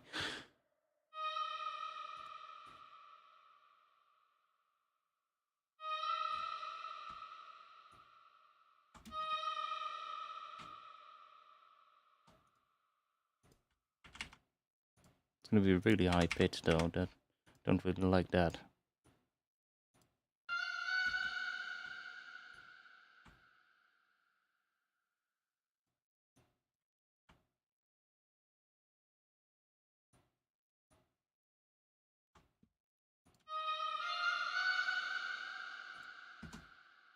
But let's see what happens if we put... Where are you?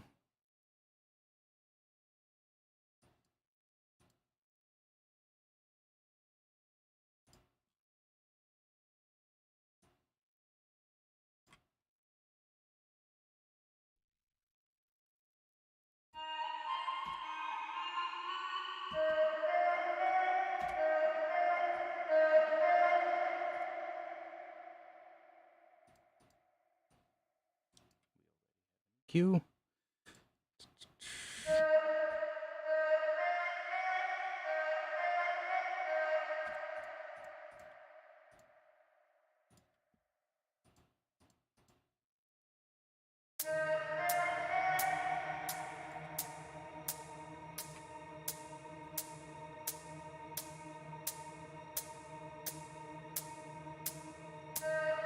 I really, I don't like the sound at all. I'll do this later. I'll go on a different section.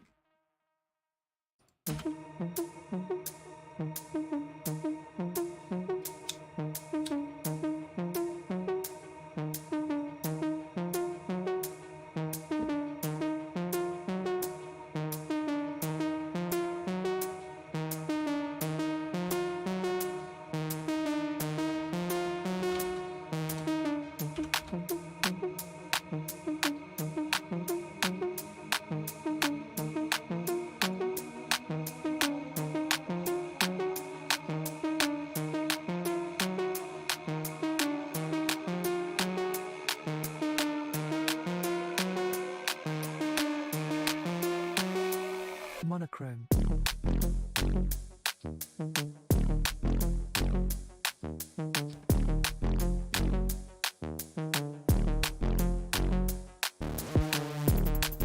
Yeah, that sound is definitely gonna change. I'll just leave it out for now. Monochrome.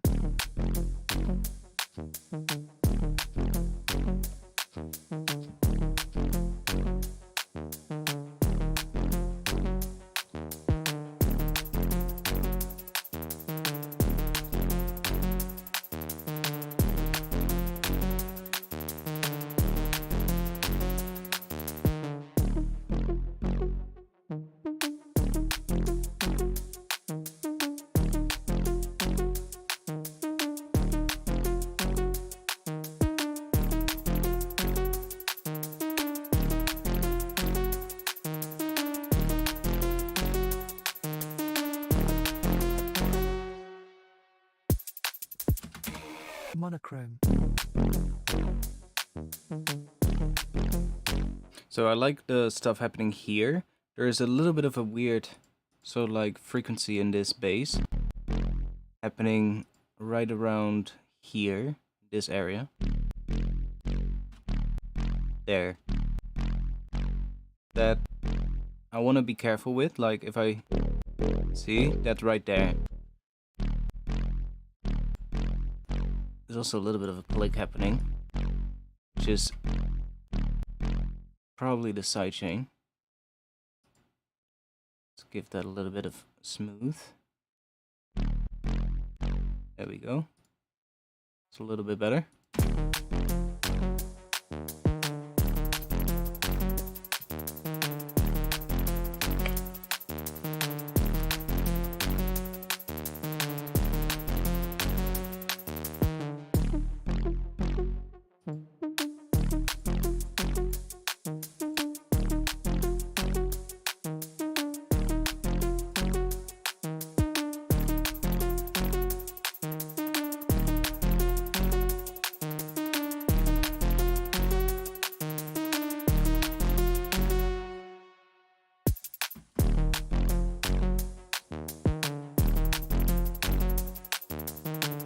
A bit more soft. Yeah, I think the intro being minimal is probably a good choice, and I actually think I want that as well, but I think I want to sort of like introduce this pattern like this with something else here, and then morph it into this one, if you get what I mean, over time, like probably in the second half or something, but I'll figure that out later. For now we're good with this.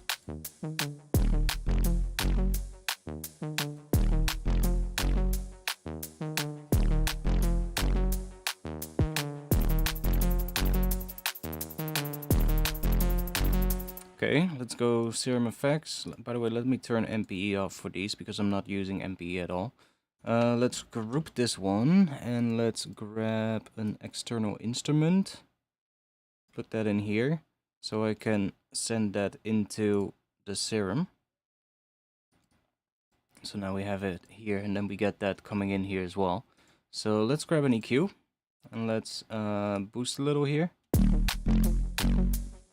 And let's find a nice, so like, that's already quite a lot, but that's a nice frequency somewhere around there. Then let me grab this and put it on here. Let's do it like that. Let's put 100%.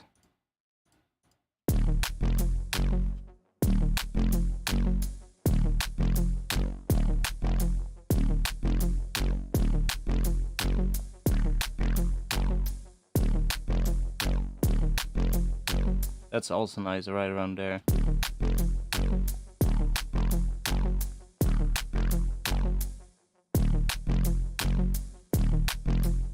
So that like gives it a bit more low end, I guess, a bit more low mid. We can use another high end boost as well. A little bit wider.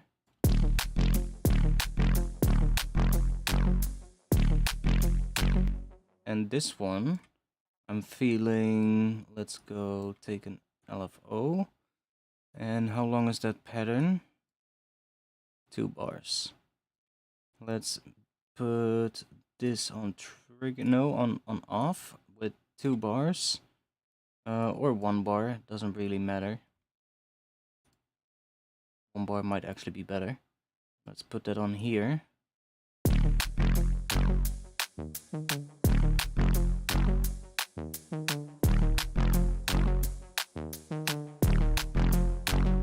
Ooh, should I put it here as well?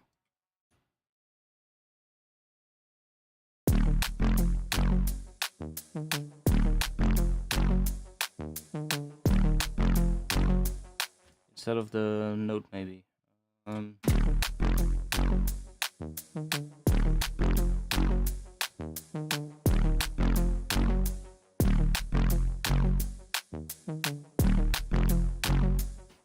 let's try this one. Let's try using another LFO. Put that on here.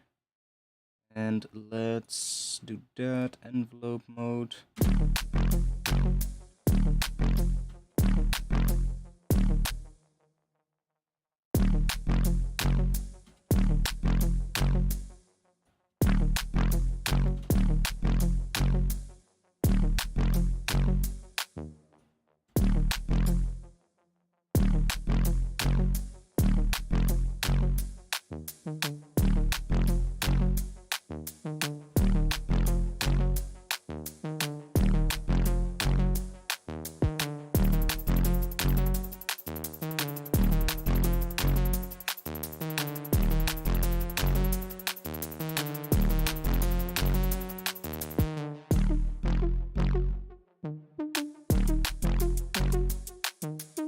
Let's see if I like that.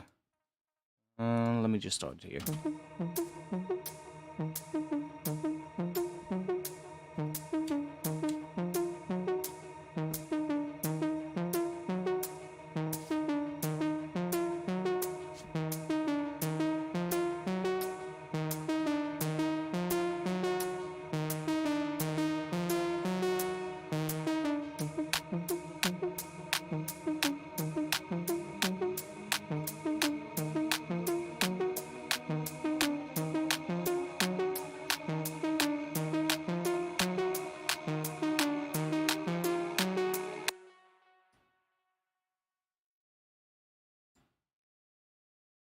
Halfway point is here. Let's increase a little there.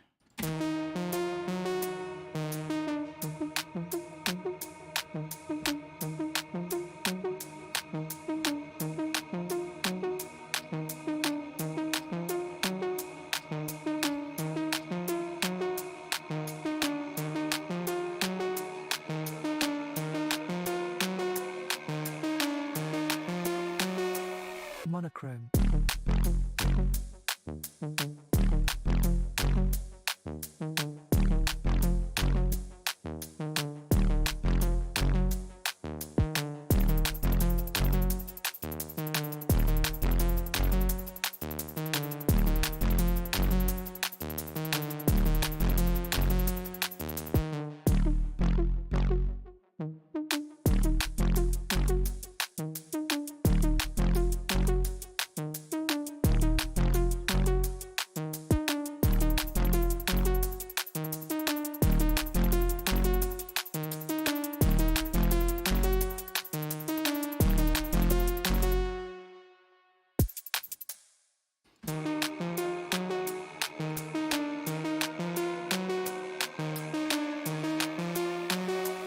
Monochrome.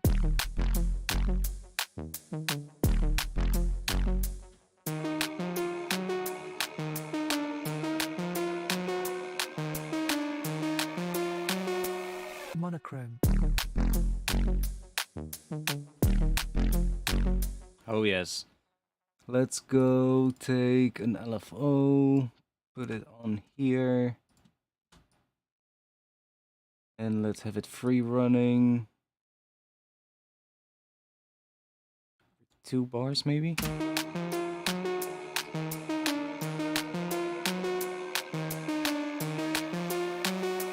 Monochrome. Okay, that's definitely good. A little bit less, and let's put it down just a tiny bit.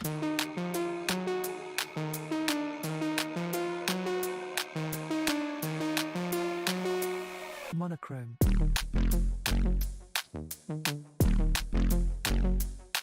What if I have it the other way around?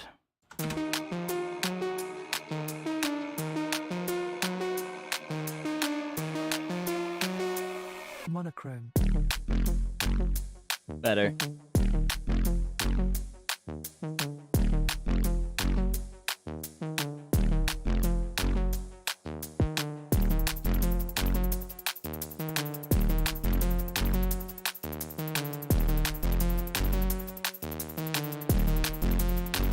Yeah, nice.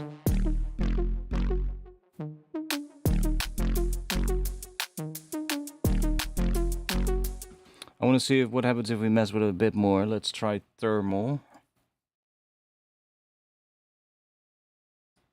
Let's see what we get.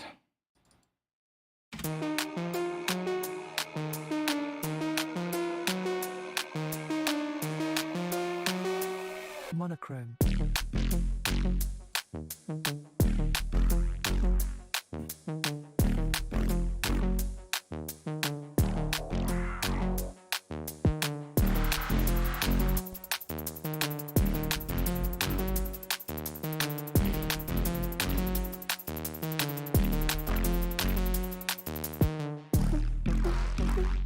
Ooh.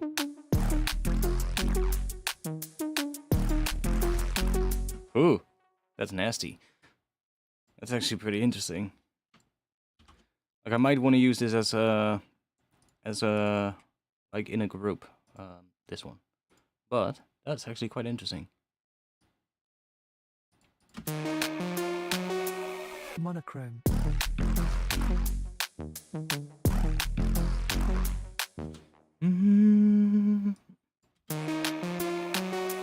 Monochrome. Why is it doing the delay? If I can get rid of that and just get what it's doing to the tone, that would be great. Monochrome.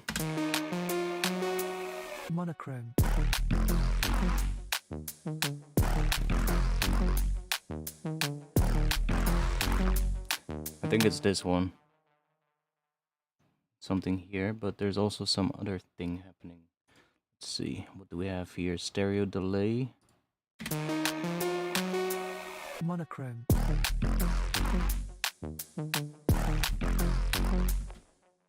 Where is that other thing coming from?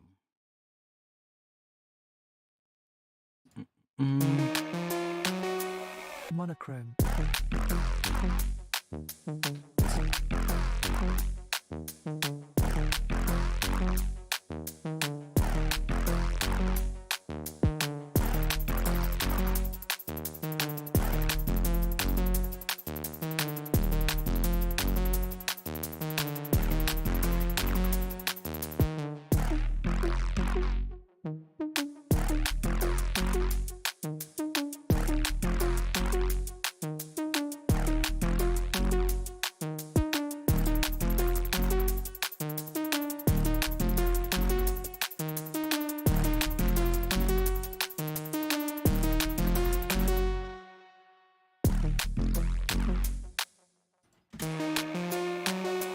Monochrome.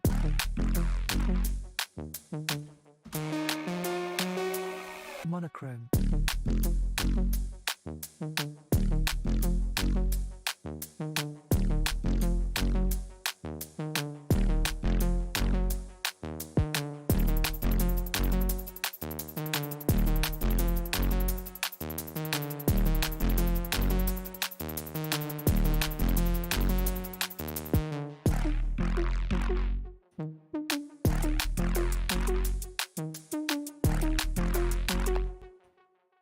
Like I'm kind of liking that. So what if we just do?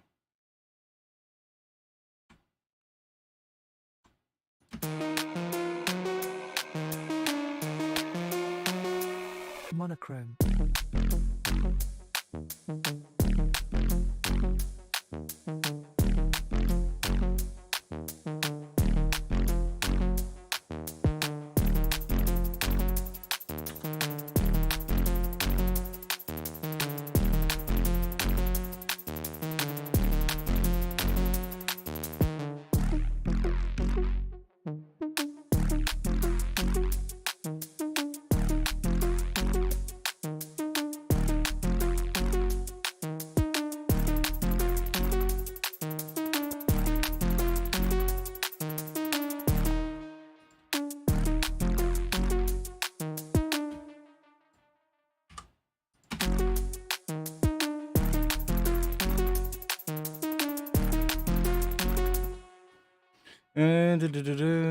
We want another riser. Let me just duplicate this one.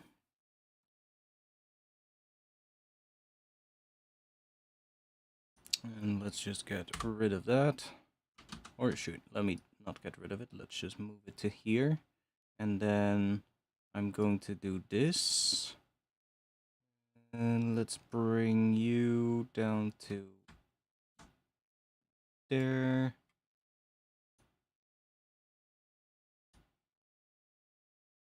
Actually, let me put this on 0.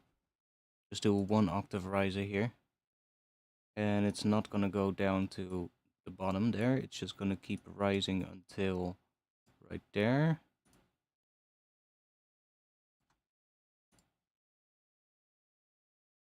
And let's grab something different in here.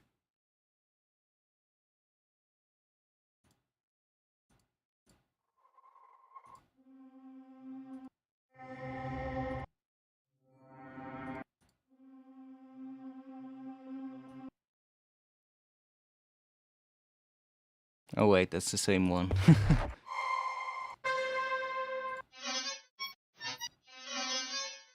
Sure, that one is weird. Okay, let's go in here. Let's take that off. Let's open up all the automation. Because this is still like that. So let's select this and drag that over to there. Do the same thing here. Move that over there.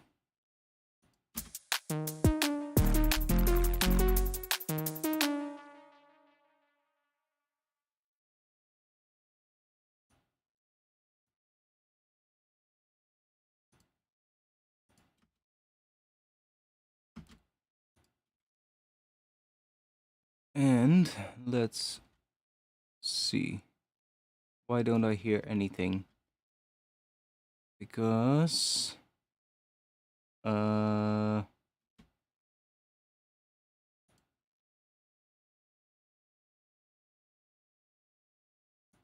the MIDI note is not starting here. Yeah. Yeah. That was it. Holy shit, what is that?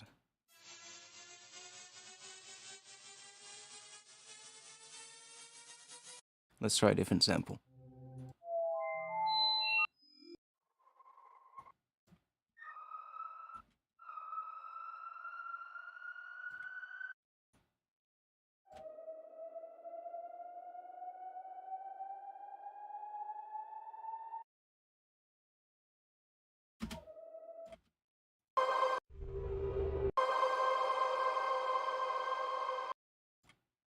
It's a minor chord. Let's put this on here.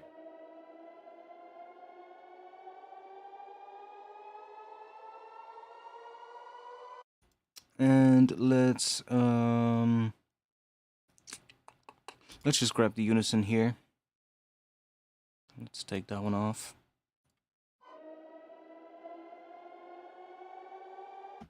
Let's try maybe the chord unison. See what we get if we put.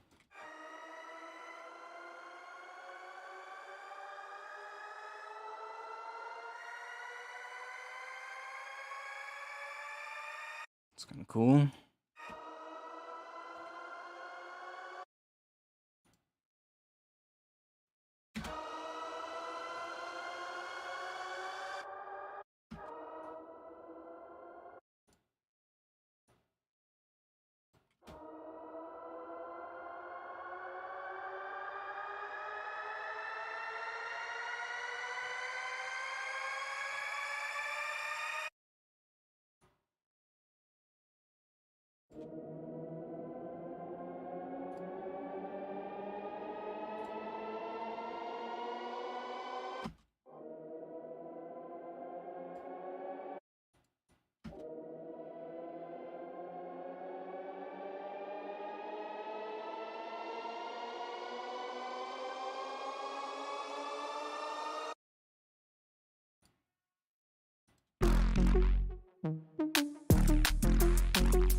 And then here we're gonna do a switch for sure. Like there's gonna be some kind of a switch.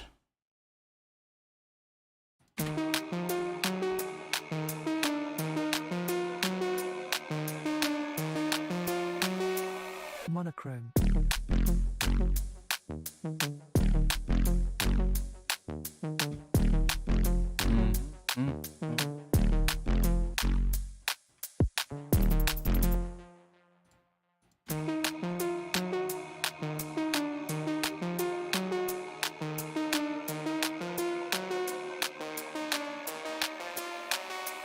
Monochrome.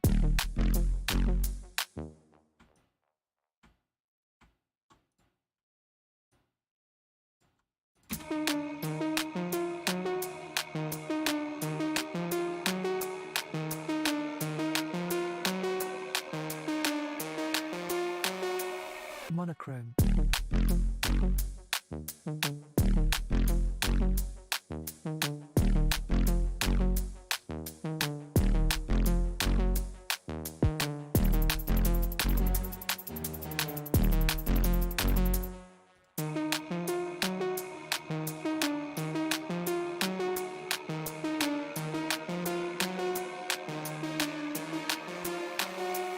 Monochrome.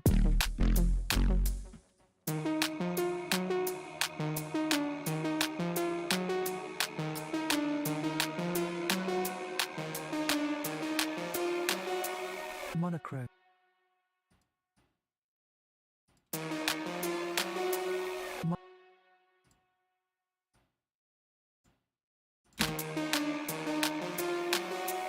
Monochrome.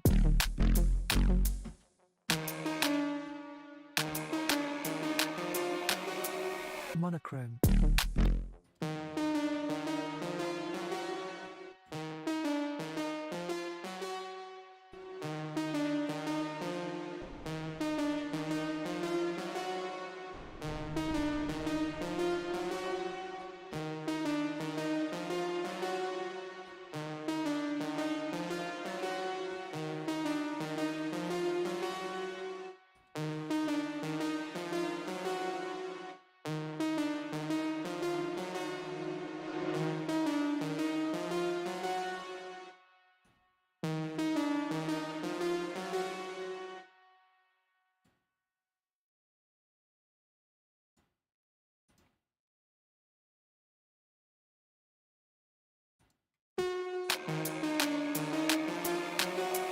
Monochrome.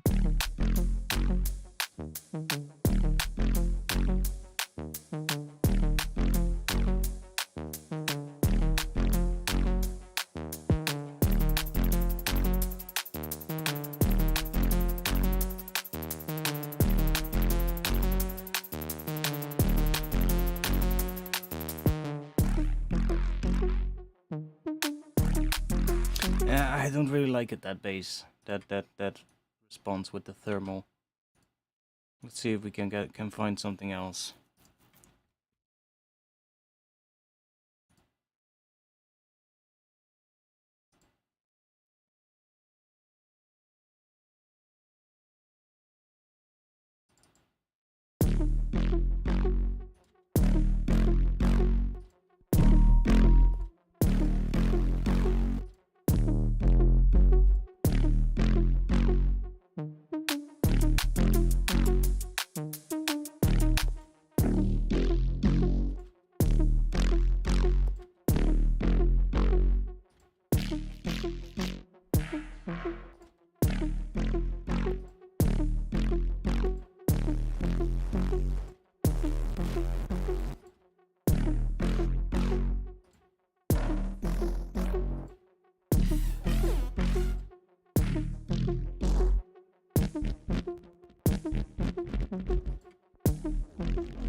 Monochrome.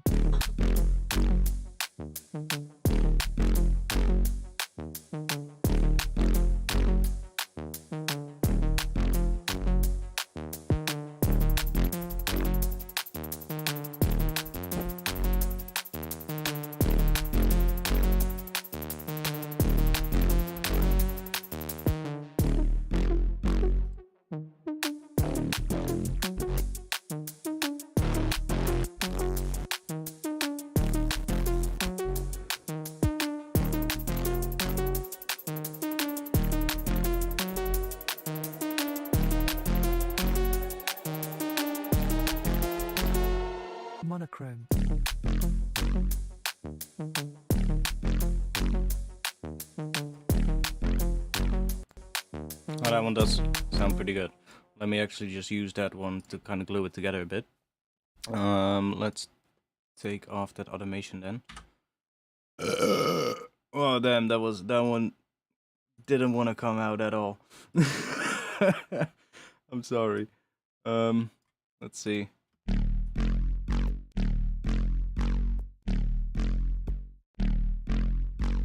Just adds a little bit of high end. And kind of makes the low end a little fatter, I guess.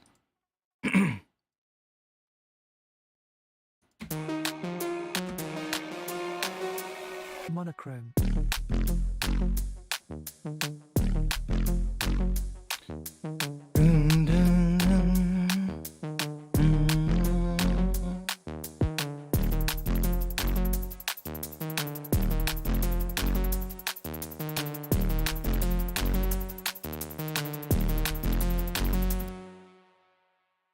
Yeah, some kind of sound here.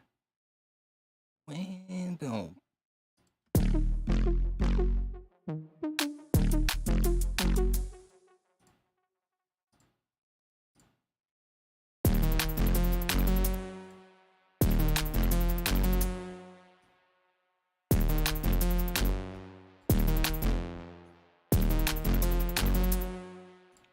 There's nothing on that one, so let's let's put you there.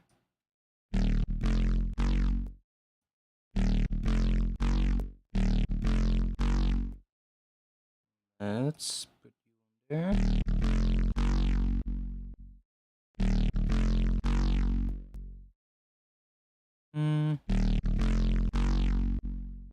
I like it, but not on the last one.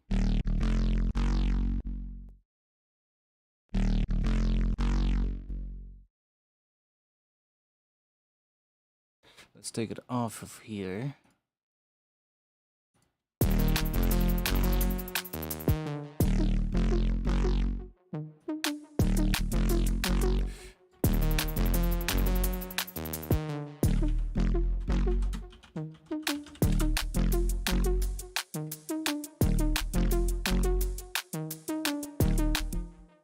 See, we can use that as well.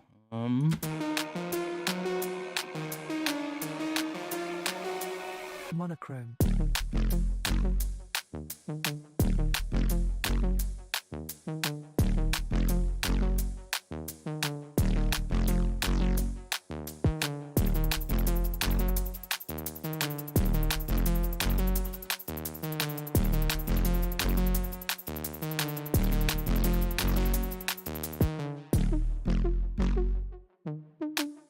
Just to keep a little bit more movement in it, you know?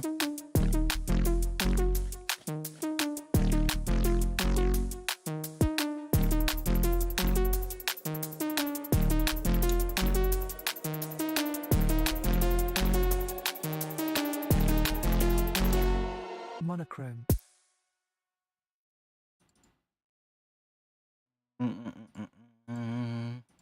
Monochrome. I have an idea here. Let's put, where are you, kilohertz, tape stop on the vocal. And we're going to automate this one. So it's gonna go off right there. Monochrome. And then we're gonna maybe do a little bit more time. Monochrome. Bit more. Monochrome. Oh, that's the start time, my bad. Monochrome. Monochrome. Monochrome. Monochrome. Monochrome. Monochrome. Monochrome. Monochrome. Yeah, maybe actually pretty short. And we're gonna do some other cool stuff, because I think it could be cool on that last part here to then have like a bass step coming in, like a single bass hit, and that's introducing the next section, because I want to do a switch up here. What kind of a switch up are we gonna do? Maybe something granular as well, like introducing some granular top layer or something. maybe we should export this what we have now. Let's save, first of all. And let me turn off the drums.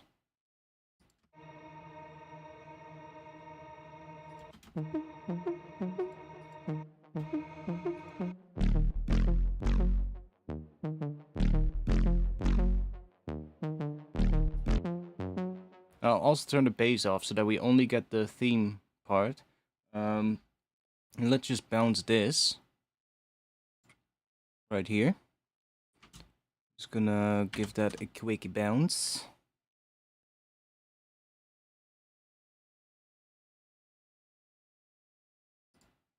Master. Let me turn the limiter off so that we don't get double limiting on this. And I'm gonna normalize it so that it's at the maximum level. Let's find the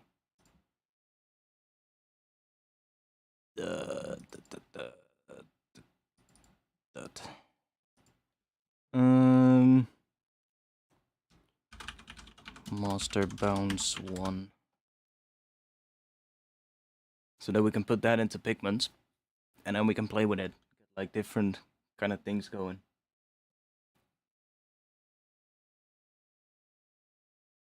Oh, I think the band is done playing. I hear somebody talking on the microphone now, so I think they're either introducing the next song or they're introducing the next band. Oh, they're introducing fireworks. You guys should be able to hear that. Hola! Welcome to the fireworks show.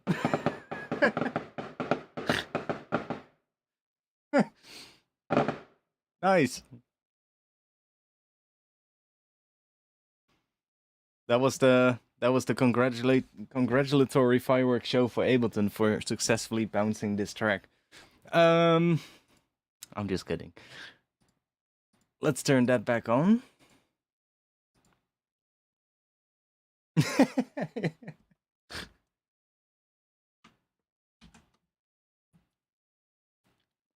I need a little break. I need a little break and a little chatting break with the chat.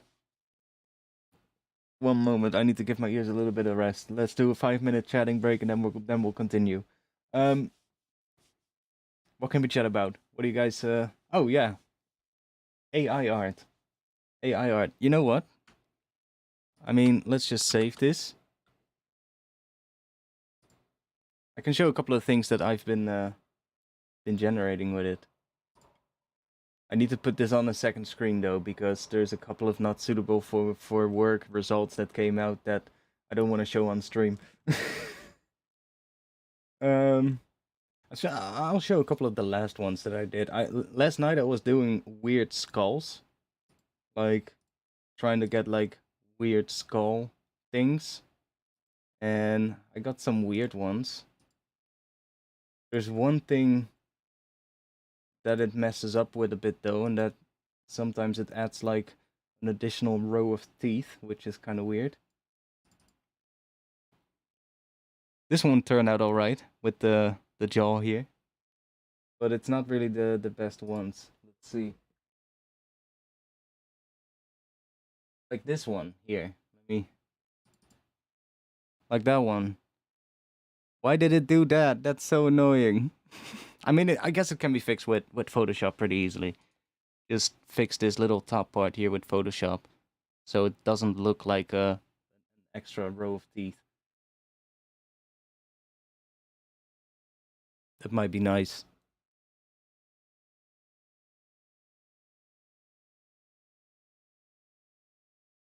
But that one turned out alright. Let's see what other ones I have.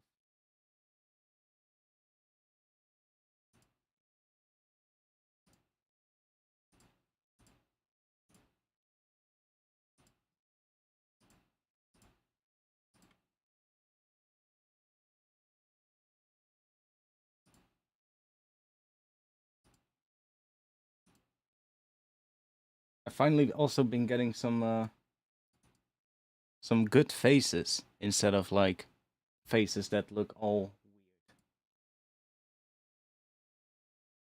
Like I had a bunch of times that I tried it, and I got like absolute shit faces. They look like nothing like a human face at all. But these turned out pretty good. Like this is actually like a good looking face compared to some of the earlier ones that I got. I was trying to get some like robotic. What was I trying? What did I type in? I think I was trying like some robotic geishas in like manga style. Got this one as well, which looks pretty good. That one turned out pretty alright, but other than that one, I got a lot of weird faces that just didn't make sense at all. That one I can show. That one I can show either. That one I can show. That one I can show. Yeah, let's just skip all of these. You can imagine what it sometimes spit out when I was doing that, trying to get a robotic geisha. Sometimes it was giving me, yeah, let's just say, kind of spicy results. I've also been trying a lot of like dystopian kind of cityscapes with like trying to get like a person in it, which is kind of cool. Yeah, there were a couple of ones that might not be too smart to show on stream. Um, let's see if I can find those. There were a couple of really cool ones there. I was trying to get like a lost man standing in like a really sort of like dystopian, destroyed city kind of thing, and it does those pretty damn well. Let's see if I can find a couple of good ones. This was one of the first that I tried. Yeah, like this kind of shit, like really detailed, destroyed architecture or whatever it is. Um,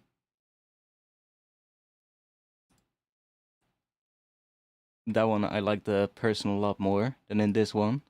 See here, it looks a little weird. It's still the low resolution, by the way. I haven't upscaled these at all. If I upscale those, they're gonna look a lot better. That one just looks a lot more, I guess, better. Also, sometimes it does really weird shit like that. Like what's happening with your hand. Um, that's not right. See, so sometimes it does weird things and it just doesn't get it right. This one turned out really nice. This one was really good. Because it actually looks like it's that guy is actually like lost. He's like, what the fuck am I doing in this place, you know? He actually looks like he's a little lost, so that one turned out pretty good. How do you generate these? Well, I mean, I can try on stream. Let's give it one shot and see if, before we continue, and see if it works. So I have this. Let me open it up. I have this thing that I use. That I have a link to it in the Discord, by the way. So in my Discord right now, I made an AI generated art channel where you can post like your own things if you like doing this and are interested in this shit. But I have a link to a website there.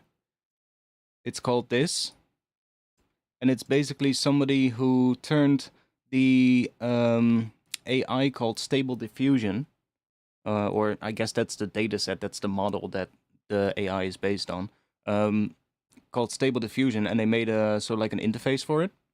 So you just download that. It's like just a file. You don't really need to install it. It's more like you run it, and then it's kind of like a little tool that downloads the data set for you with all like the information about all the images that it references, and then it downloads like the other additional things that you need because it needs like Python and a couple of other things. I think it needs, and it downloads those. And then you afterwards can use this to basically do the AI generation on your own GPU. So you're not bound to like premium websites where you have to pay for like generating images. You can just do it on your own GPU. And yeah, it's pretty good actually. And he's also developing this. So he has a Discord server, as you can see, 2,800 people online. He's like pretty well respected in the community with like AI stuff. So He's one of the people that has done a GUI for it. There's a bunch of people that did this, but this one I feel like is quite often updated, and it also works pretty well and has a lot of options. And I know a couple of the things he's working on. He's working on like some extra things. You can also use it to generate seamless textures, which is quite cool. But let's just try. Let's see if it actually does it on stream and it doesn't crash my PC. Because I'm kind of curious. I'm not gonna sit here and do a lot, but just let's open this up and see if we can do one. So this is basically it, right here.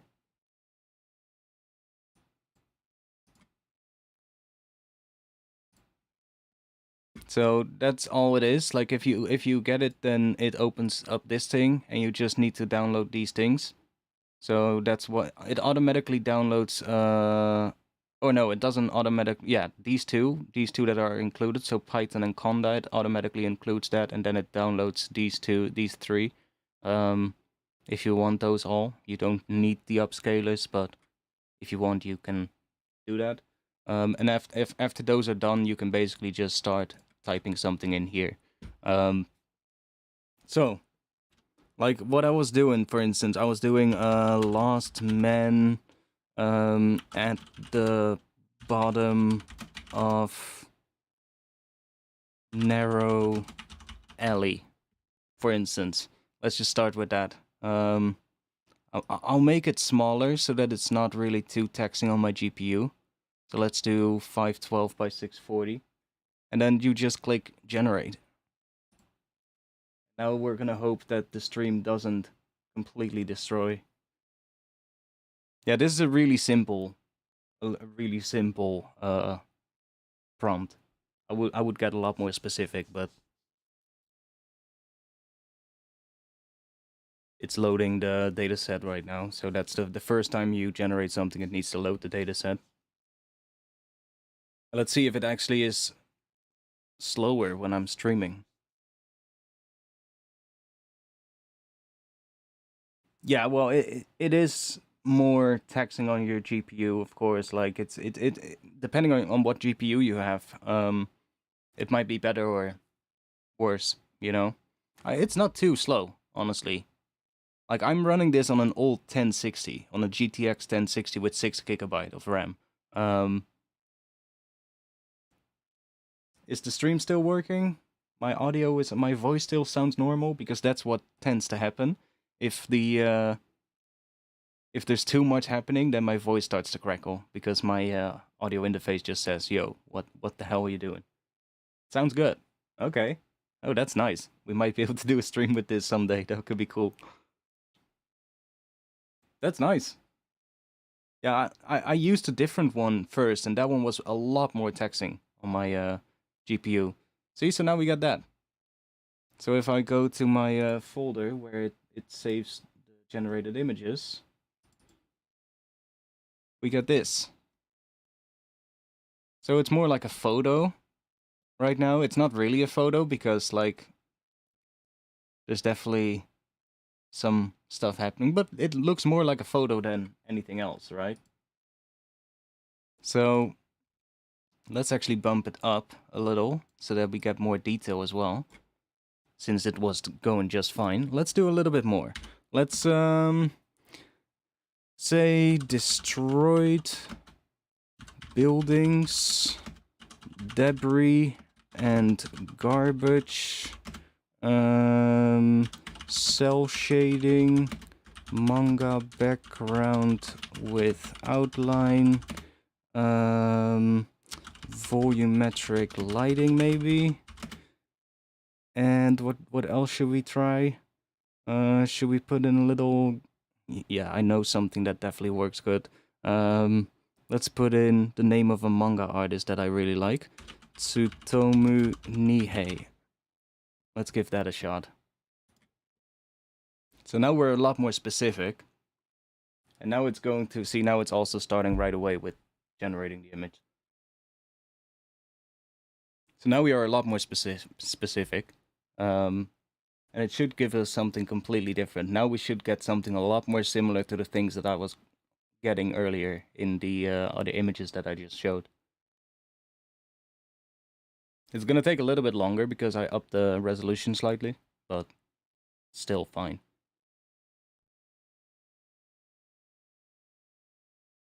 I want to know, like, if my voice starts to crackle and starts to sound like a robot, just let me know right away, because then I know that it's it's doing too much.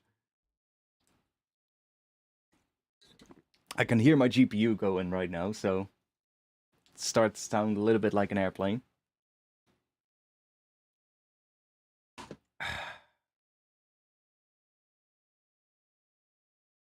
But so far so good.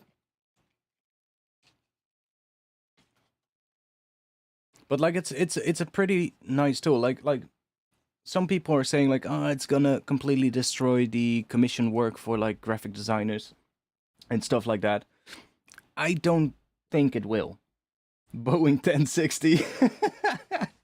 Yeah, kind of like that. An Airbus 1060. No, I don't think it will. I don't think it will. It's just like, you know, back when photo cameras were released, you know, all the people were saying things as well, like, oh, it's gonna destroy the entire painting industry. Like, it didn't, you know, because there's still people that are gonna paint, right? It's like, it's just something that is gonna open up new possibilities. And I feel like, especially like with this, the graphic designers that will start using this in a clever way are the ones who are really gonna be able to put out a lot more work. And especially with like professional commissioned work, that's gonna be so helpful. It's just a little bit tricky right now with like the whole copyright dilemma about it. That's one thing that's has a huge amount of discussion at the moment. Um, Especially with like, you know, when you use like I did right here, you know, like use somebody's name in it. Is that allowed, right? Or and who owns the copyright of what is generated, stuff like that. It's a little bit of a, you know, something that you might want to think about. But like, even if I take it out, because I don't really necessarily like the result, it didn't really turn out too great. We can just try without his name and just do it again and see what we get, right? And just try out, basically by tweaking what you put in, you get different results. And if you find something that works, you can just start using that and keep generating new ones and see if you can find something cool. One thing that I definitely noticed, what is going to be really good for this, like if you are an artist who draws things like either digitally or analog in a way, if you draw and you make art, this is a tool that can help you so much. Like, I'm not like these things that it generates, you don't need to use what it spits out, right? You don't need to necessarily need to use that as like, hey, this is what it made and this is my art. You can just, I'll show you in a bit. You can get pretty specific. After this one, I'll show you what I mean. You get pretty specific, and you can use this in a way where it kind of gives you a sketch, basically, and you can just generate sketches of like compositions and shit, and until you like something, and you can then import that into your favorite image software or whatever, or print it out and use it as a sketch to draw on top of, right? You can use it as a guideline instead of, you know, seeing it as, hey, this is the art that it made. And I think that is the direction where the graphic design will go. The graphic design world will go as well. Like, I heard the upcoming version that is now in beta will also support like generating logo designs from scratch and shit, which is, that's gonna be insane. Like, if people, graphic designers, can just generate a whole bunch of like new random logo designs and just get cool stuff. Yeah, I don't really like what it's doing here. We are not getting the man at all. It's looking more like a manga background though, for sure. But it's not giving us a man. I know a couple of more things that we can put in. Like if we put in highly detailed or something like that. And let's put in wires. That also works pretty well. Let me bring this down a bit so it's generating faster.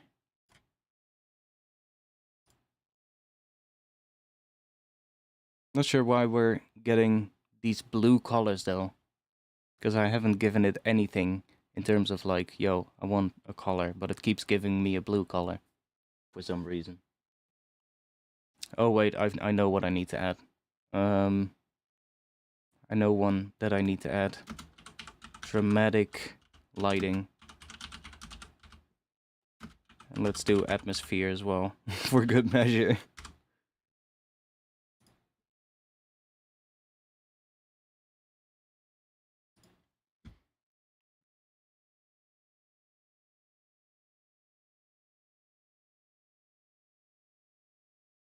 And normally when you put like something at the start, it usually gives, well, uses that in the image, but I don't see a man in this image, so I'm not sure why that is. But, you know, sometimes that is just the thing, you know, you just need to take like, okay, it doesn't give me a man in the image. Okay, let's just take that part and just put it somewhere else in this piece of text. Just reorganize the whole text and then it might work. So it's just, you know, you need to play around with that. So there's still some thought process in it. It's like there's a couple of memes going on around on the Stable Diffusion subreddit as well, where people are like, yo, oh yeah, see, now we're getting different colors and it's definitely getting more dramatic. And we are getting a person.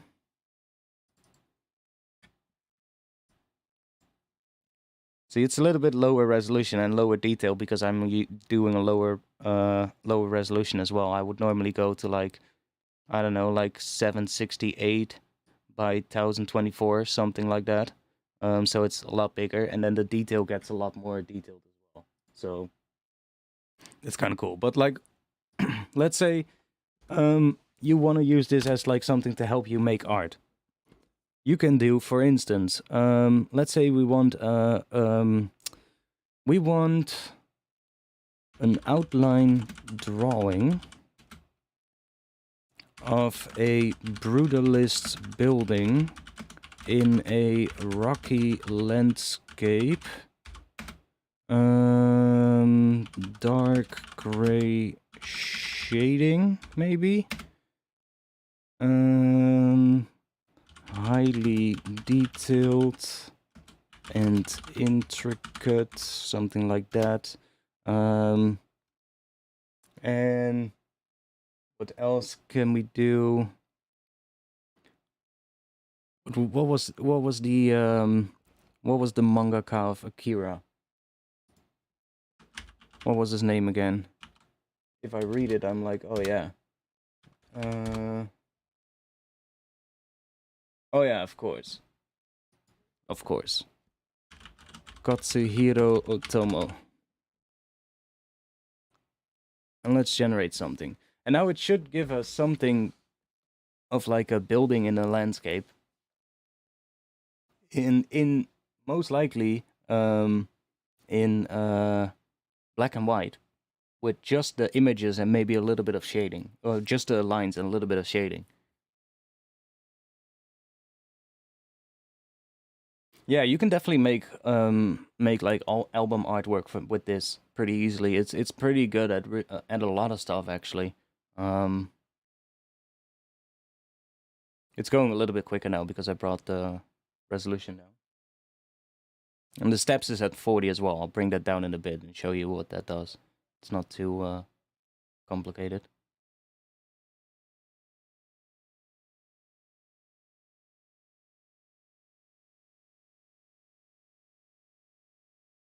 Okay.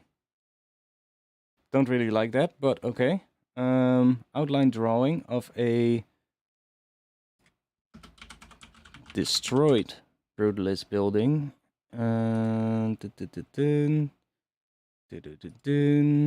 Let's do perspective. Let's put that in as well.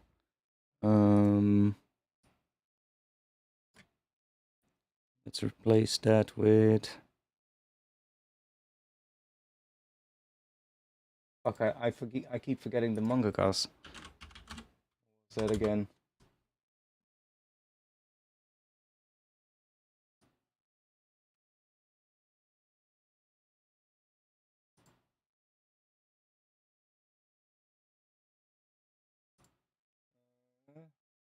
Oh yeah, of course.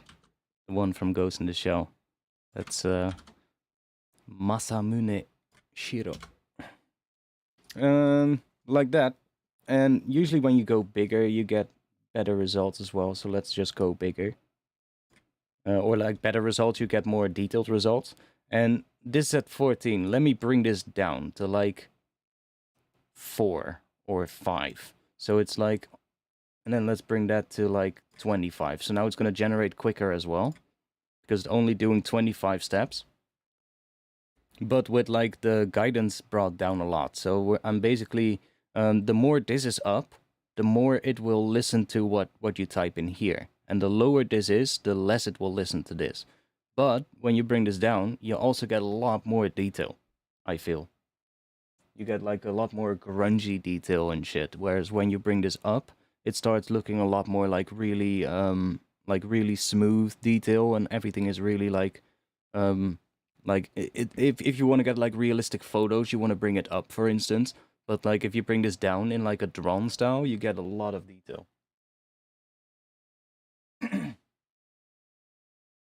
Side note, have you seen the movie Dune? Yes.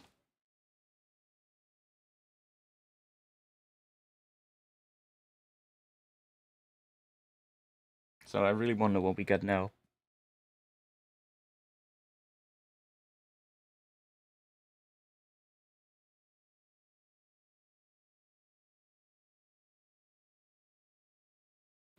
Yeah, not really what I want, but you can see what I mean. Let me check here. I have a whole bunch. Uh, doot, doot, doot.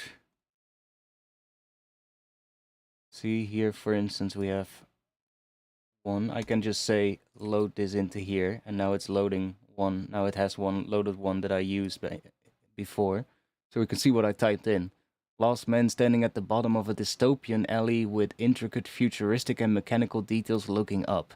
Damn, that's yeah, that's one. So if I now generate it, we should get something very similar. Oh wait, I need to do that so that we don't get the same one as that I had before. Um, but you can see I put in a lot more stuff. End of the world, wires, debris, garbage, perspective, insane level of detail, hyper realistic, sense of awe and scale, cinematic, a lot of stuff like that. Just describe what you want, basically.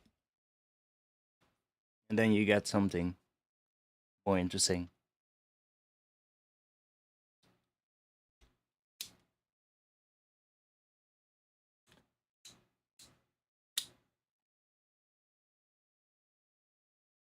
It's just that, you're also gonna get a lot of stuff that you might not like.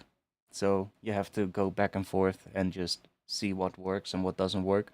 Oh, this one is also doing it on a different sampler. So it's using a different sampler. That's for the AI to decide. Yeah, you just, if you don't like it, you just generate a new one. Um, but they're working on some more features for this. Like they're also working. They also have a feature here where you can just load your own image. So if you like, you can sketch something in like Photoshop or on paper and just load that into here, and then it will use that as a guideline. So you can just sketch something out and let the AI improve it afterwards. And they're also working on something where you can take an image, you can put it in here, and then you can basically let the AI zoom out of the image, or you can paint parts of the image. So you can say like, I want this part of the image. You can paint that over, and then it will only generate something new for that part of the image. So you can do like a whole bunch of stuff in the future with it as well. So they're working on that at the moment. I That's gonna be really really nice. That painting stuff, that's gonna be super super cool. Yeah. See, so now we're getting a lot more stuff like what I had before. See. So now we got this. That looks pretty cool.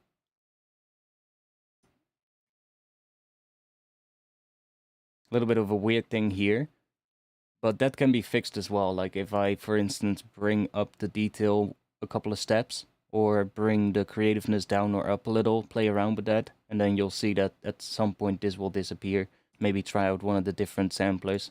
But yeah, it's kind of cool. So that's how it works. Let's go out of that. Let's get back to music. But yeah, it's pretty nice, and definitely. Let's see. Let me check real quick if I have a couple of other cool things that I made. Because I have some examples of like the building stuff that I did. It's actually pretty good at that. Um, check.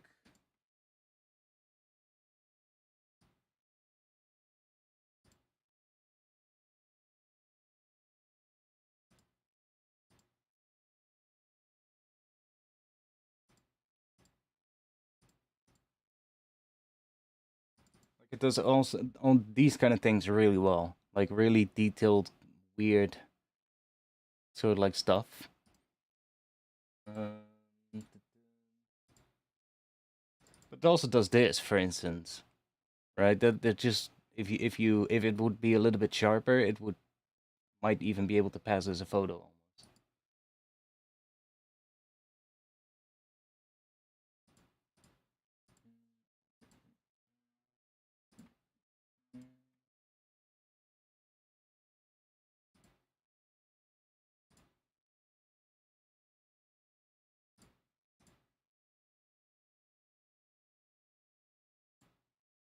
Like this, for instance, you can just use that as a sketch, and just draw over it. That could be a sketch for a drawing that you start off from. Like it's not that detailed, right? So you just upscale that. You can kind of see that there's a sort of like a truck there, so you can make a road there and shit. You can just use that as a sketch and just start your drawing from. If you're stuck with like something, it's a lot easier to get started, I guess.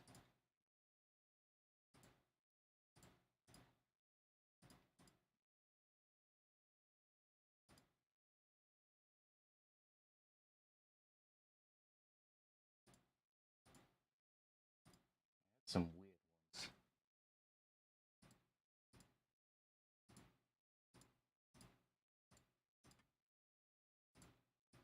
I made so many.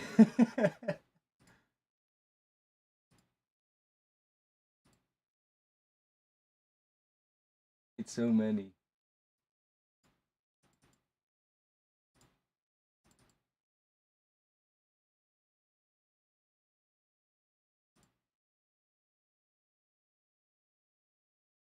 Made too many. Okay, well, fuck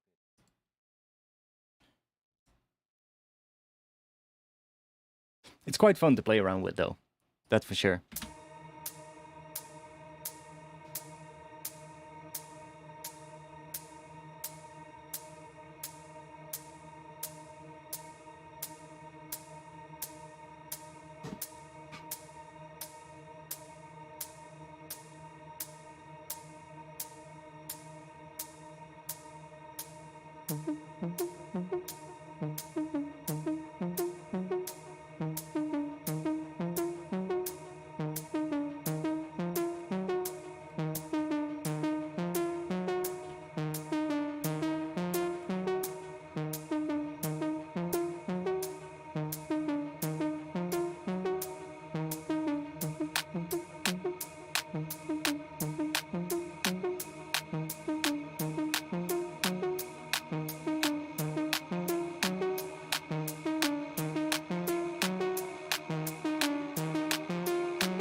monochrome,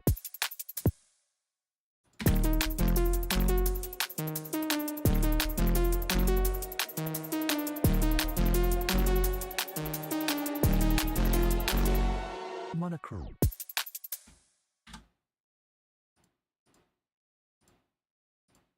Okay, let's grab another pigments, because why not?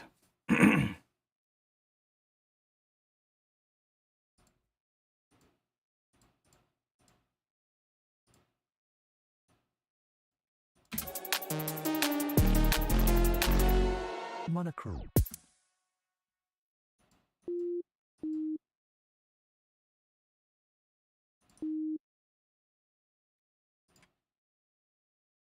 Think D sharp.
Okay.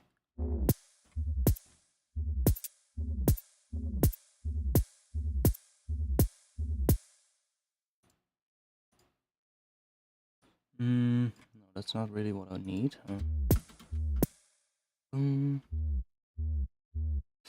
Wait, we don't need the pitch bend at the end.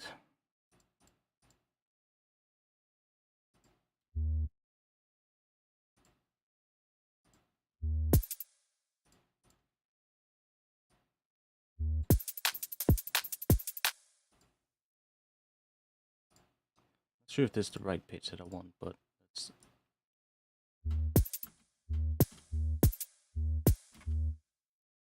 go and do that. Let's map you to here.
Also getting... Are we getting... Why am I not hearing the start, the pitch envelope? Is this one doing something? Why is that triggering? It's set to envelope mode. It shouldn't be triggering. monochrome, Why is it triggering?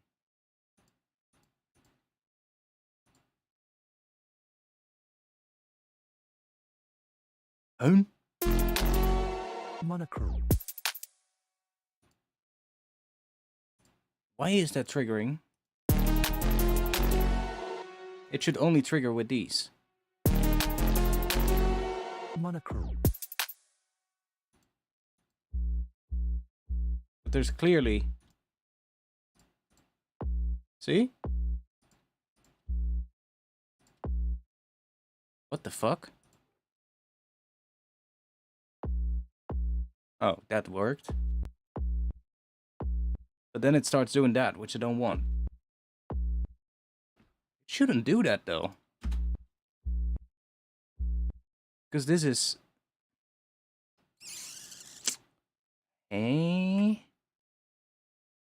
Set the envelope, so it shouldn't loop. But it is looping. See? It loops back to the start there. That's why it clicks. Why does it loop back to the start if it's set to envelope mode? That makes no sense.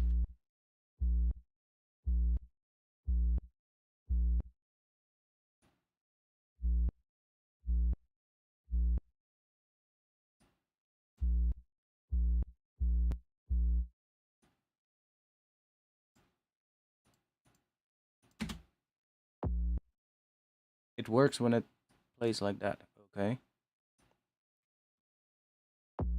Ah, okay. Weird. It just doesn't work when I play it from here. Odd. Really odd. Monochrome. Macro. Macro. Macro. Macro. Macro. Might not even want the tape stop, to be honest. Monochrome. Monochrome. Monochrome. Monochrome. Monochrome. Monochrome. Monochrome. Definitely that note, though. Chrome. Chrome. Monochrome. Monochrome. Chrome. Chrome. Chrome. Chrome. Let's make this bigger. Chrome. Chrome. Chrome. Chrome. Chrome. Chrome. Chrome. Chrome. Chrome. Chrome. Chrome. Chrome. Chrome. Chrome. Chrome. Chrome. No, let's try wavetable. Chrome. Chrome. Chrome. Chrome. Chrome. Chrome. Chrome. Chrome. Chrome. Chrome. Chrome. Chrome. Chrome. Chrome. Chrome. Chrome. Chrome. Mon chrome. Chrome. Chrome. Chrome. Mon chrome. Mon chrome. Chrome. Mon chrome. Chrome. Mon chrome. Mon chrome. Chrome. Chrome. Mon chrome. Mon chrome. Mon chrome. Mon chrome. Chrome. Mon chrome. Chrome. Mon chrome. Mon chrome. Mon chrome. Mon chrome. Chrome. Chrome. Chrome. Chrome. Chrome. Chrome. Chrome. Chrome. Chrome. Chrome. Chrome. Chrome. Chrome. Monochrome. Monochrome.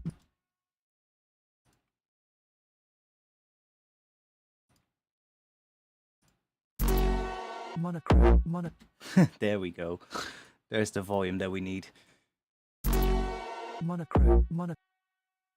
It's a little bit much. Monochrome. Mono. Monochrome. Monochrome. Mon.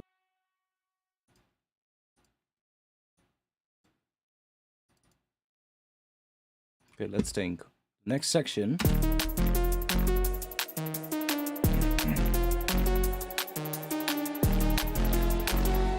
Monochrome.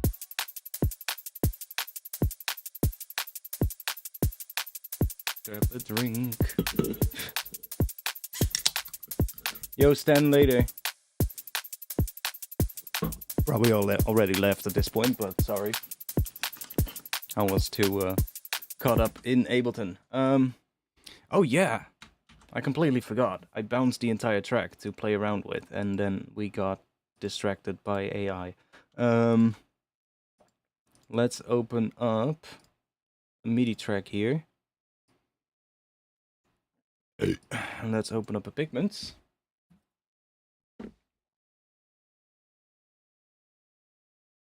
New preset.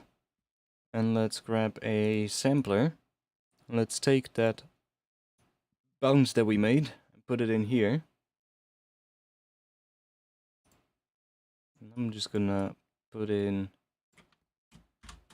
C note here, C3.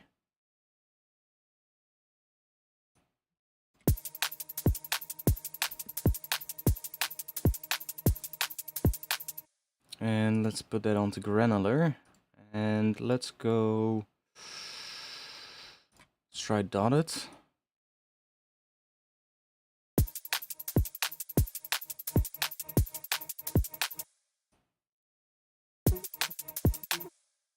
Let's turn these down.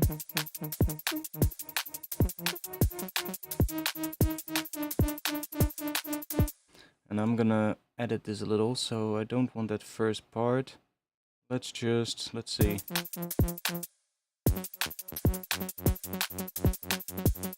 Yeah, let's take this section. Or actually, let's take this section here.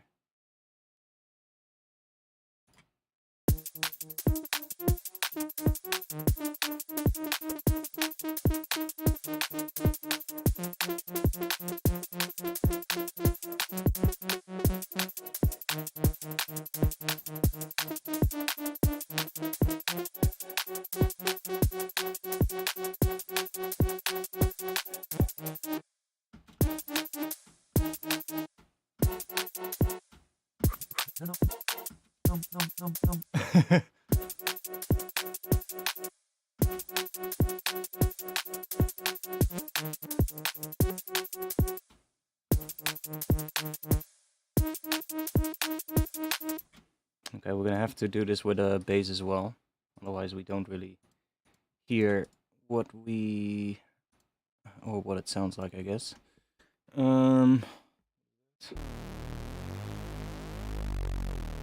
Just a Reese. When did I make it? When did I make that one? Can't remember that I made a Reese. Oh wait, it's that one. Ah, yeah. Let me just make a new track.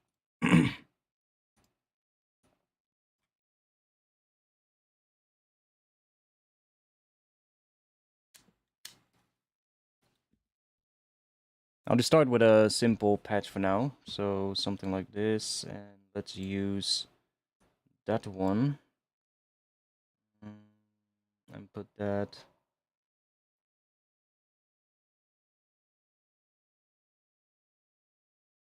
on here maybe a little bit.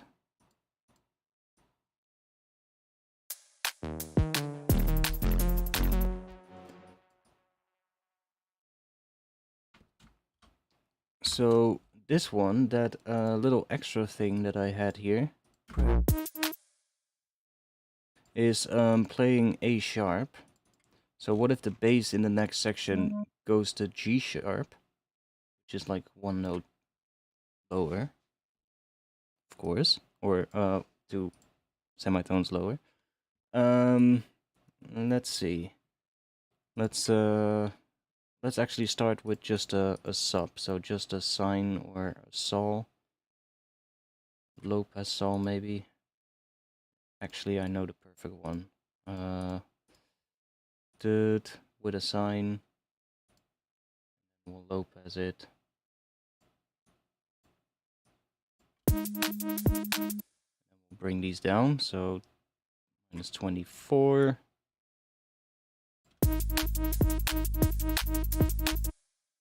Okay, let's do the bass first. Monochrome.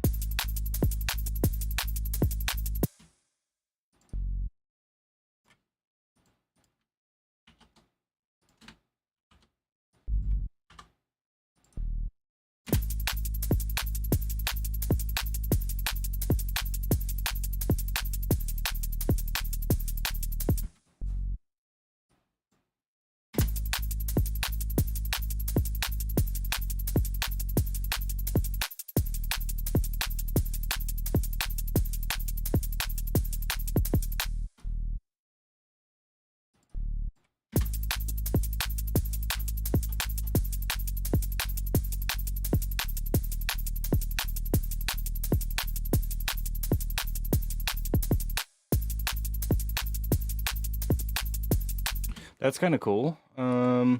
Other chord progression we could do is going for B.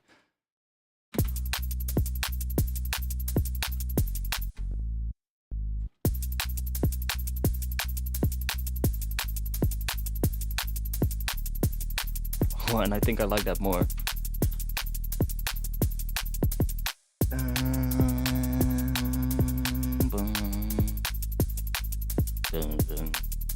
Yeah, that's nice. What is that? F?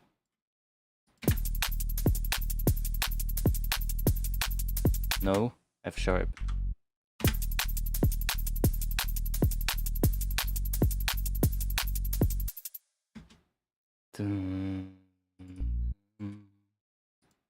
That loops perfectly back into that B.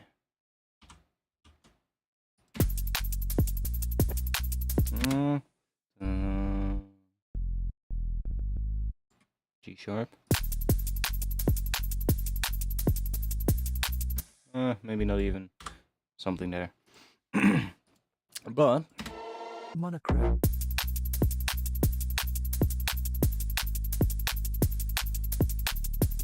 Now obviously we're gonna have multiple patches for this, so I'm hearing some kind of a different patch for this one. So let's duplicate. Like a bit of a rhythmic patch, if you get what I mean. So we're gonna have a sustain thing at the start, I guess. And then a rhythmic one here. I'll just use this.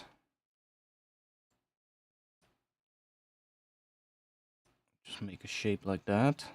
Set that to loop.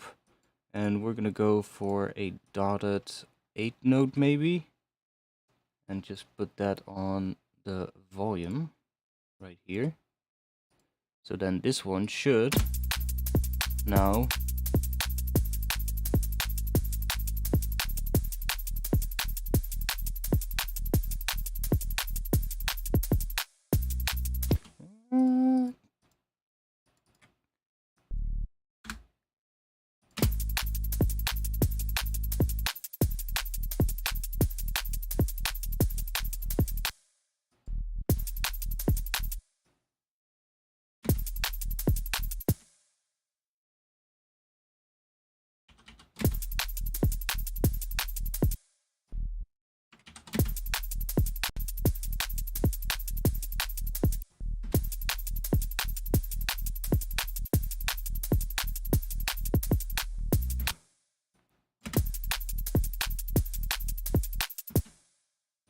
I'm gonna have to see what I'll do with the timing.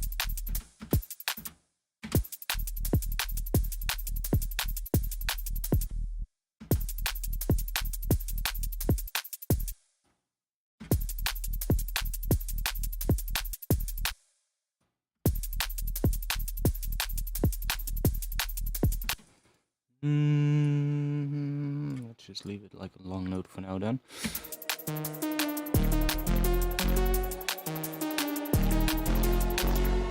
Monochrome.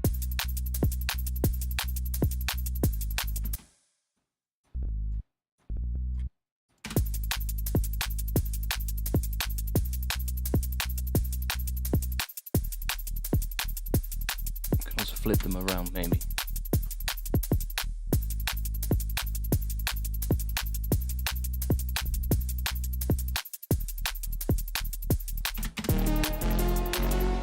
Monochrome. Yeah, that works better after that A sharp going down first. And this one sounds like shit still, but that's because it's not processed yet. Monochrome.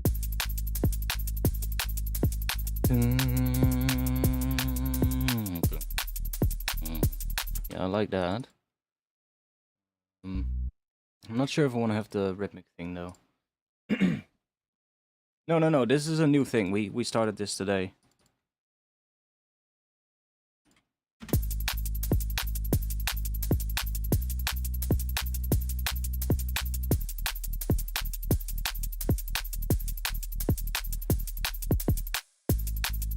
Okay, I want to know what it sounds like if you have the arpeggio continuing here. Let me make sure we get all of the automation here.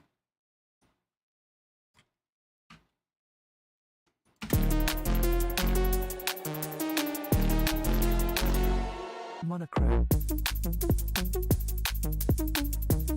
See, now right away you can hear the vibe what I'm going for.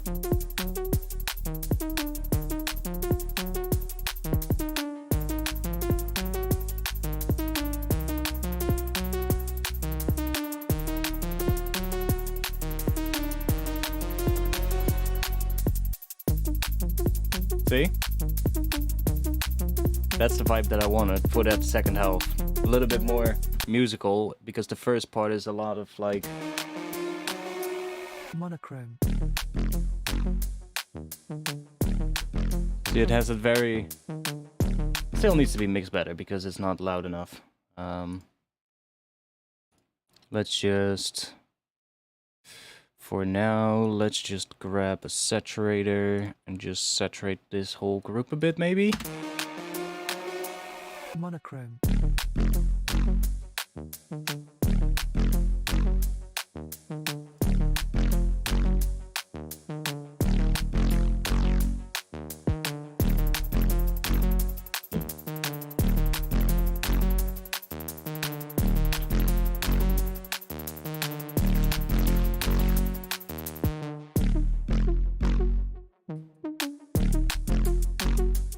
Now the drums are too quiet.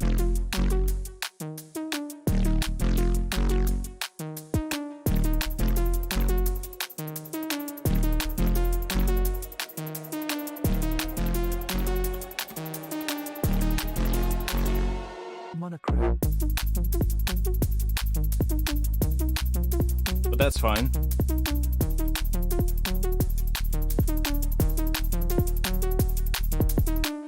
Yeah, that's gonna work fine. Let's grab a nice one though.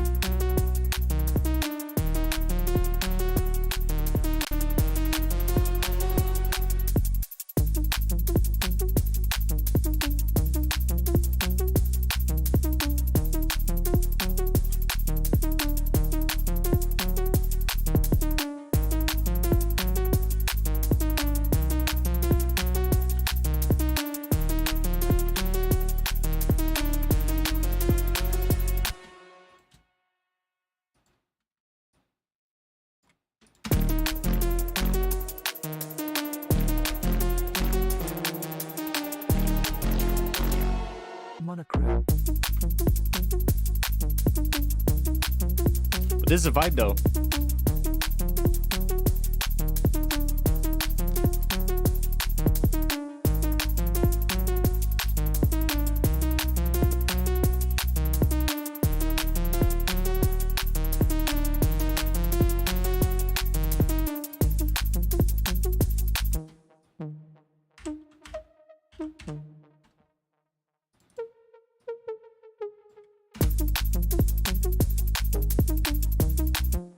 I'm kind of hearing a G sharp there.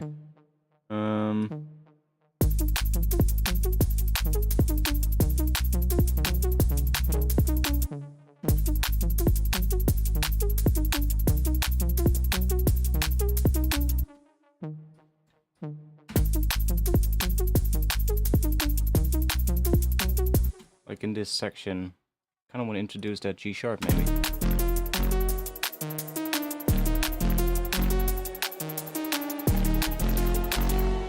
Monochrome.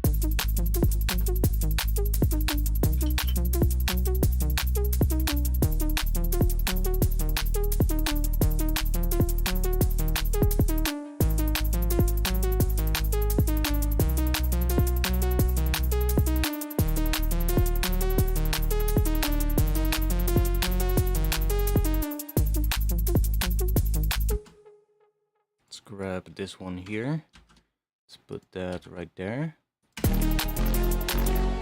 Monochrome.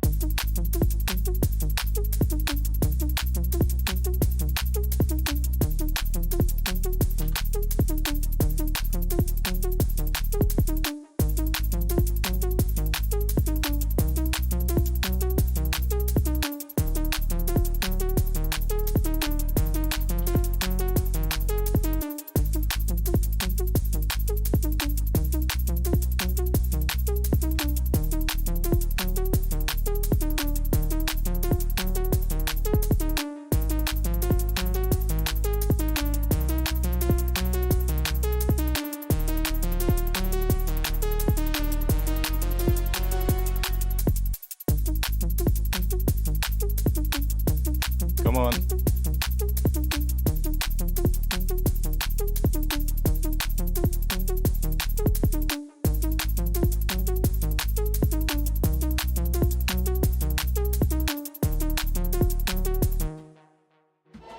monochrome.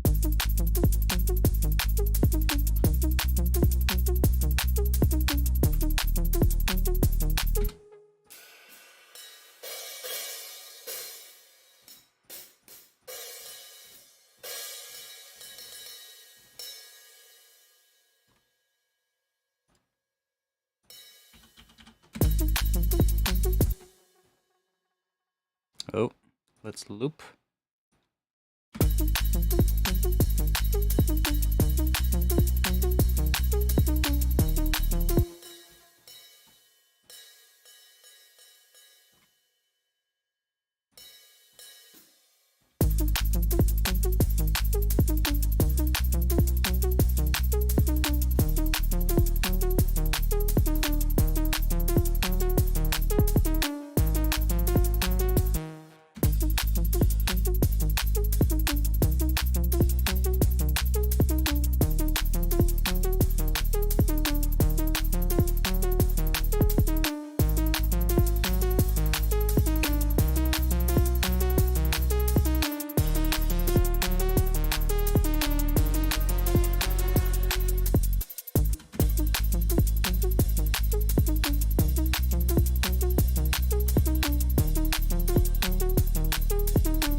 Let's try.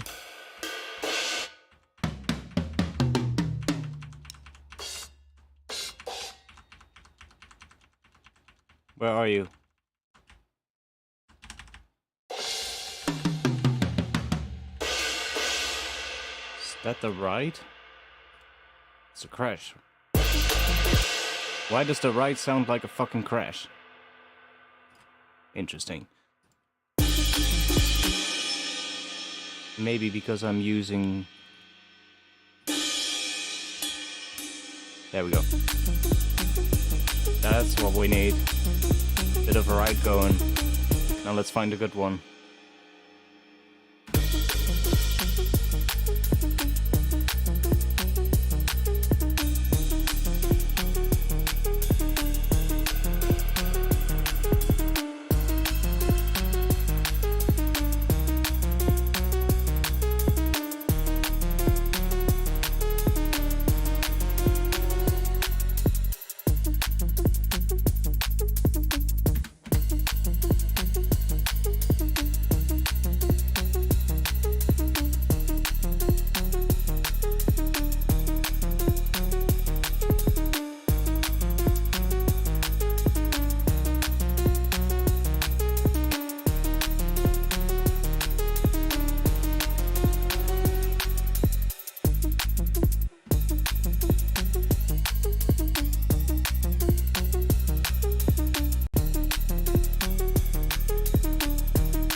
Okay. We are getting somewhere with this tune though, so it's pretty nice. I want to know what it sounds like if we get some chords underneath this.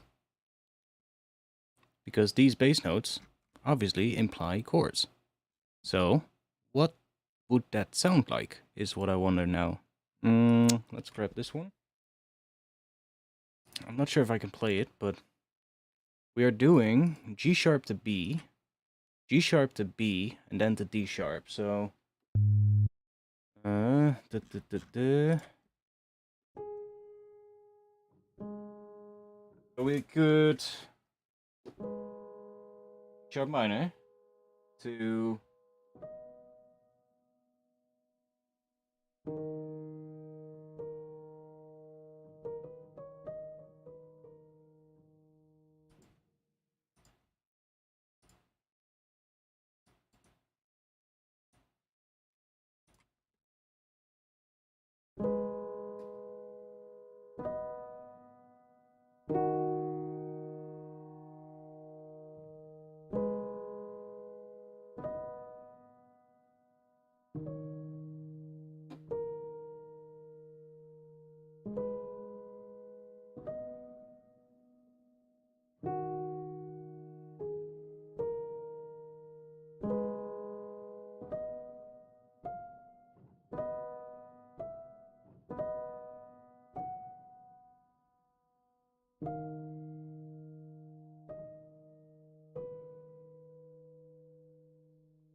I'm in D sharp minor.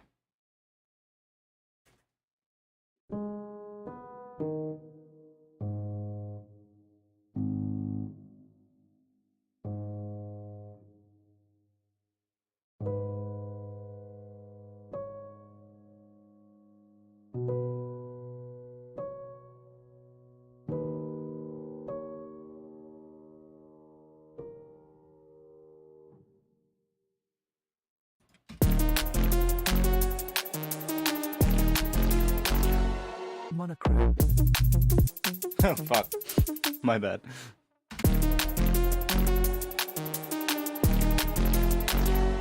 Monochrome.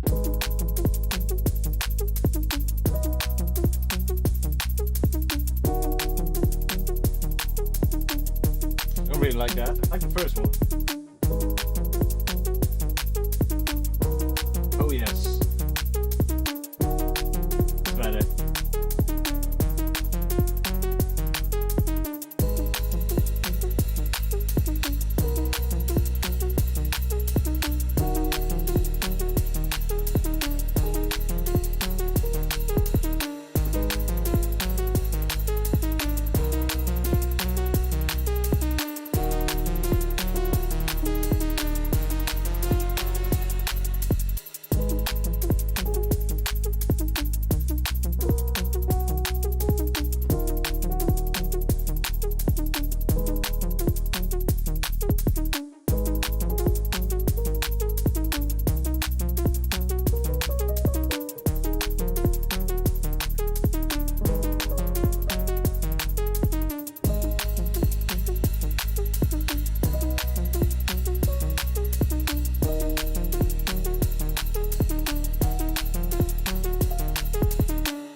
I don't like the ride that much, but I'll fix it in just a bit.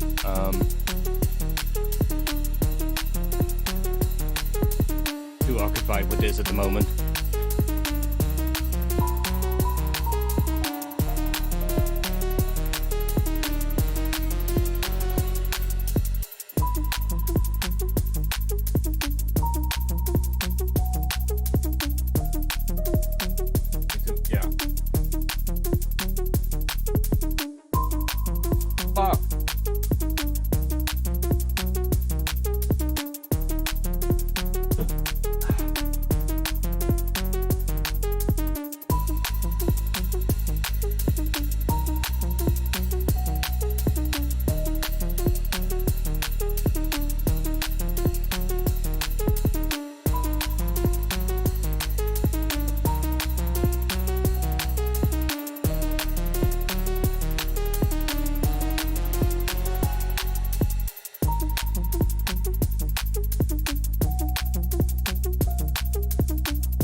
That could work as well.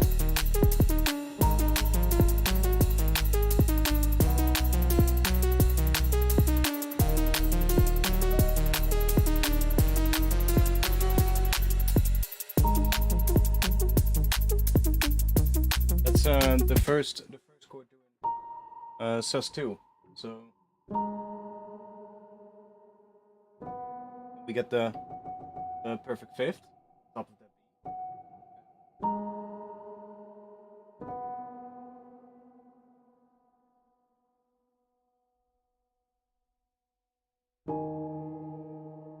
That.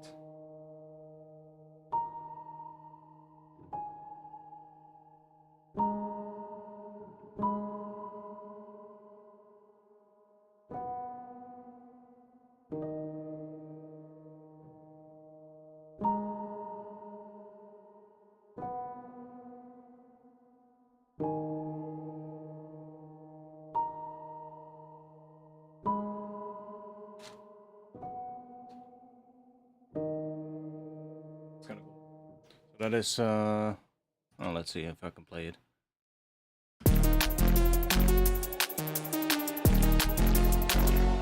Monochrome.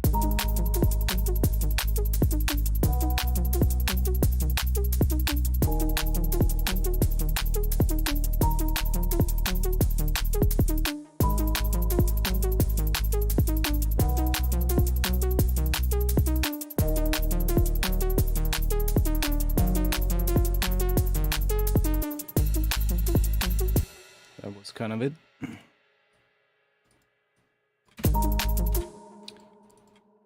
Let's fix the first one though. It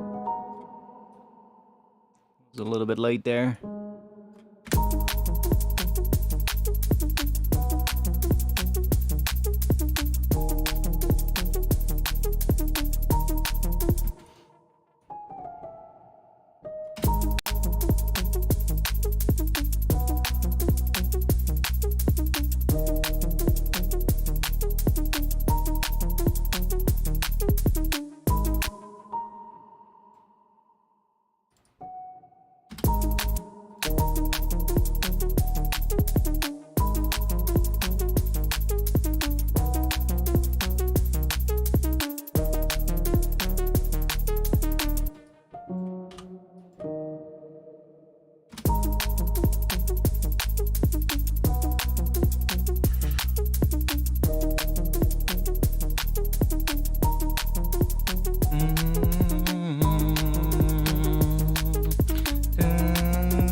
That's actually really nice.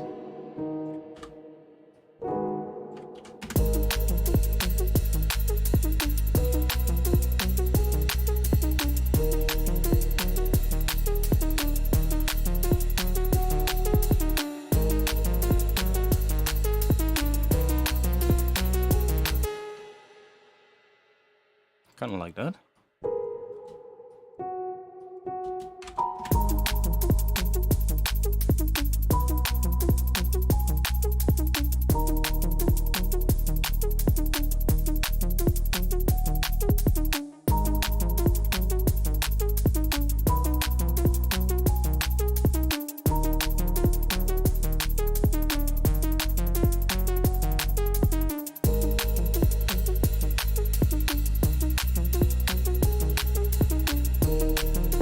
Start messing with it. See what we get.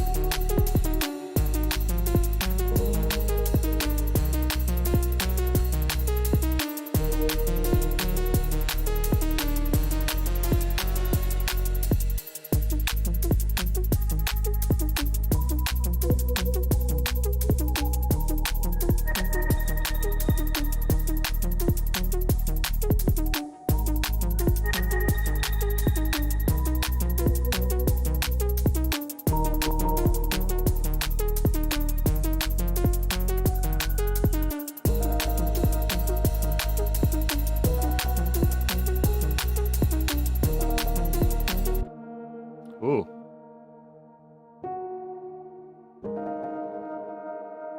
Ooh, I like what that's doing.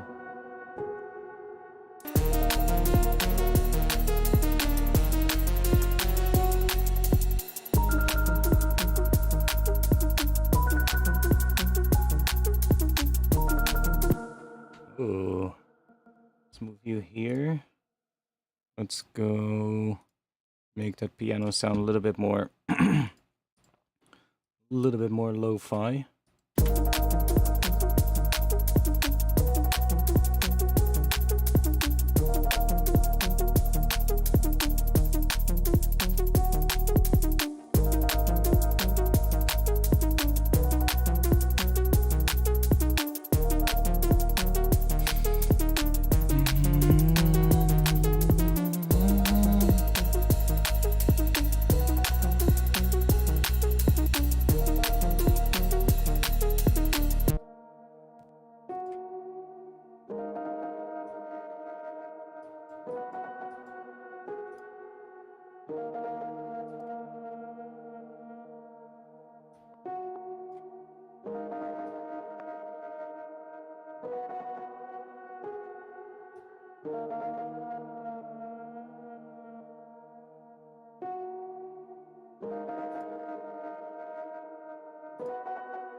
I like that little bit of distortion that it does. It's kind of cool.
Monochrome.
Okay, I need to listen on my speakers real quick. I need to go take a piss as well. So I'll be back in just a little bit. How late is it? 12:17. We got time. We got time left. But hey, we made a good part of a track today. So we got a lot further already than I normally get, which is really nice. Intro's a little bit bare, but that's fine. I would rather have the drop done than the intro, to be honest. So I'll be back in just a little bit. You guys can listen to this, and I'll listen to it on my speakers as well. I'll be back. Did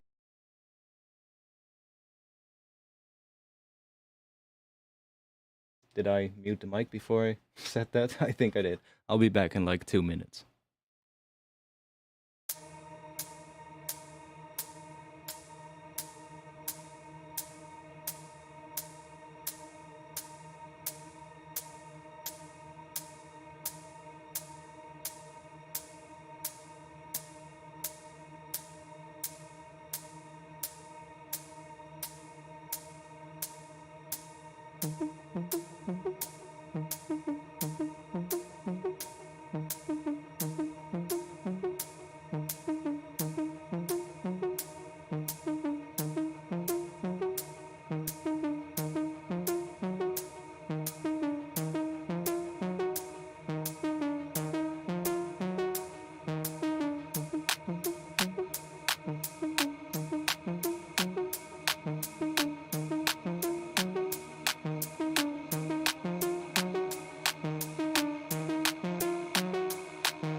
Monochrome.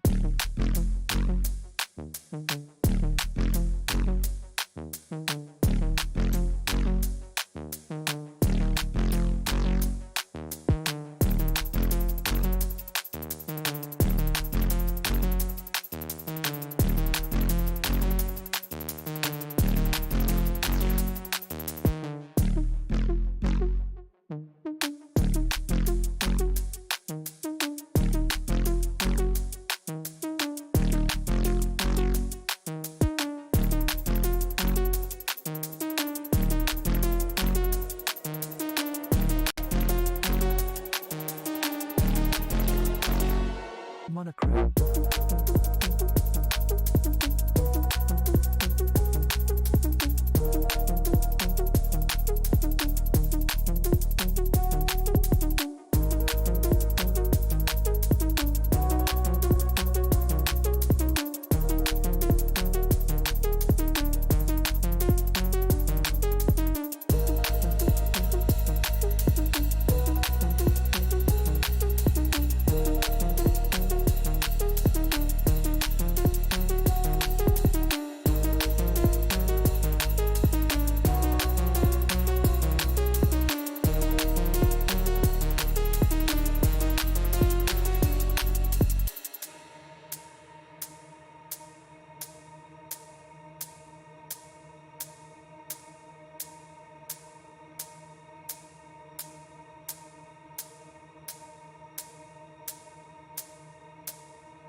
Monochrome.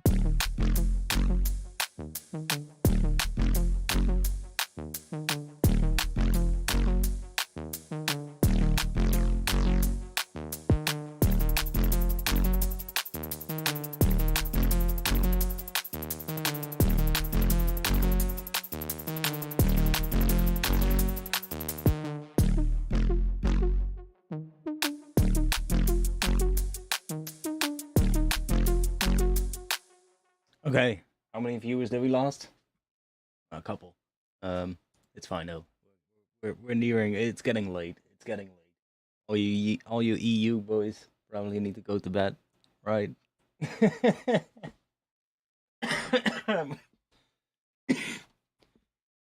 Damn it! I'm liking where this is going though. Whew. It's a good one. I like where this is going.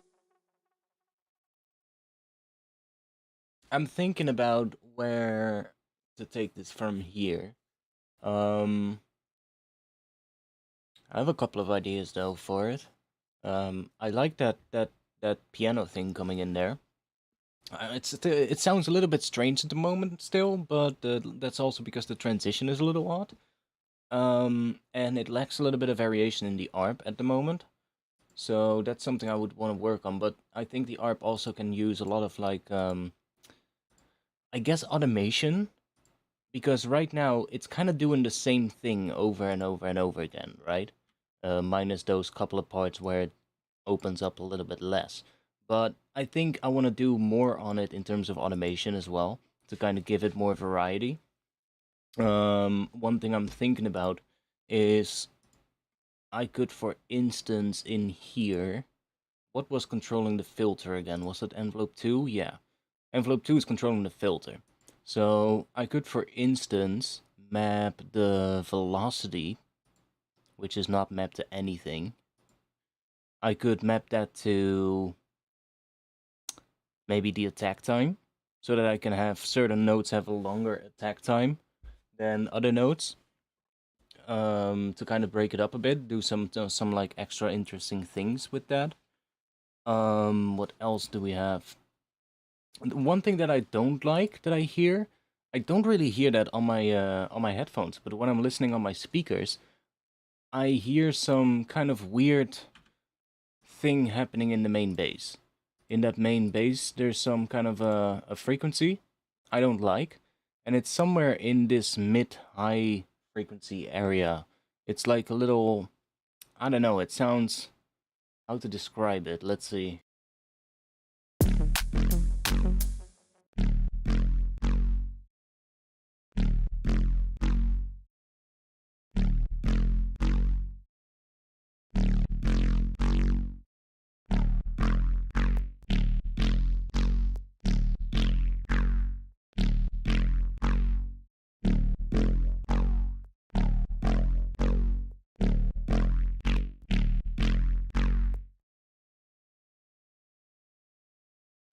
It almost sounds like it's sweeping across here. There's like a resonance, a whole bunch of resonances actually sweeping across, and that's probably because of the notch filter as well that I used.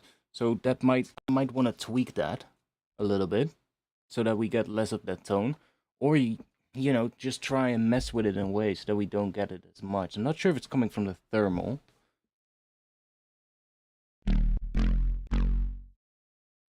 No, it's there as well without the thermal. So let's see, is it coming from Serum Effects?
Here kind of works. So it's coming from this auxiliary chain here.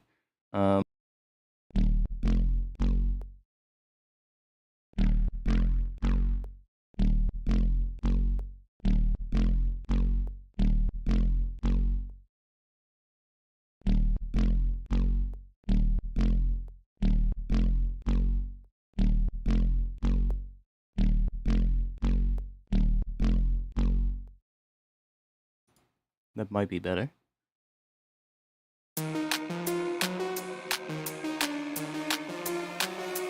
Monochrome.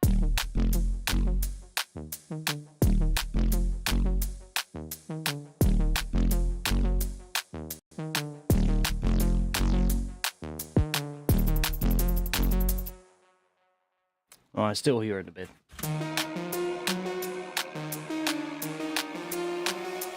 Monochrome.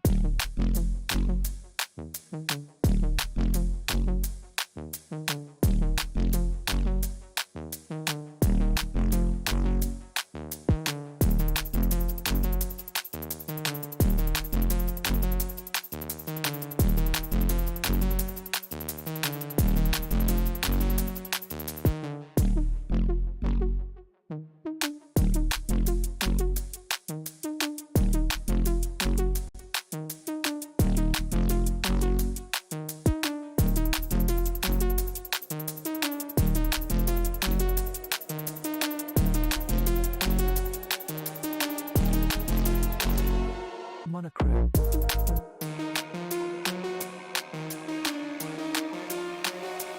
Monochrome.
Monochrome.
Sits much better in the mix now. It's not as resonant, and it's a bit more noisy, but that's kind of cool, think it sounds better.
That might be better, actually, building it down a bit there. Yo, pre-6.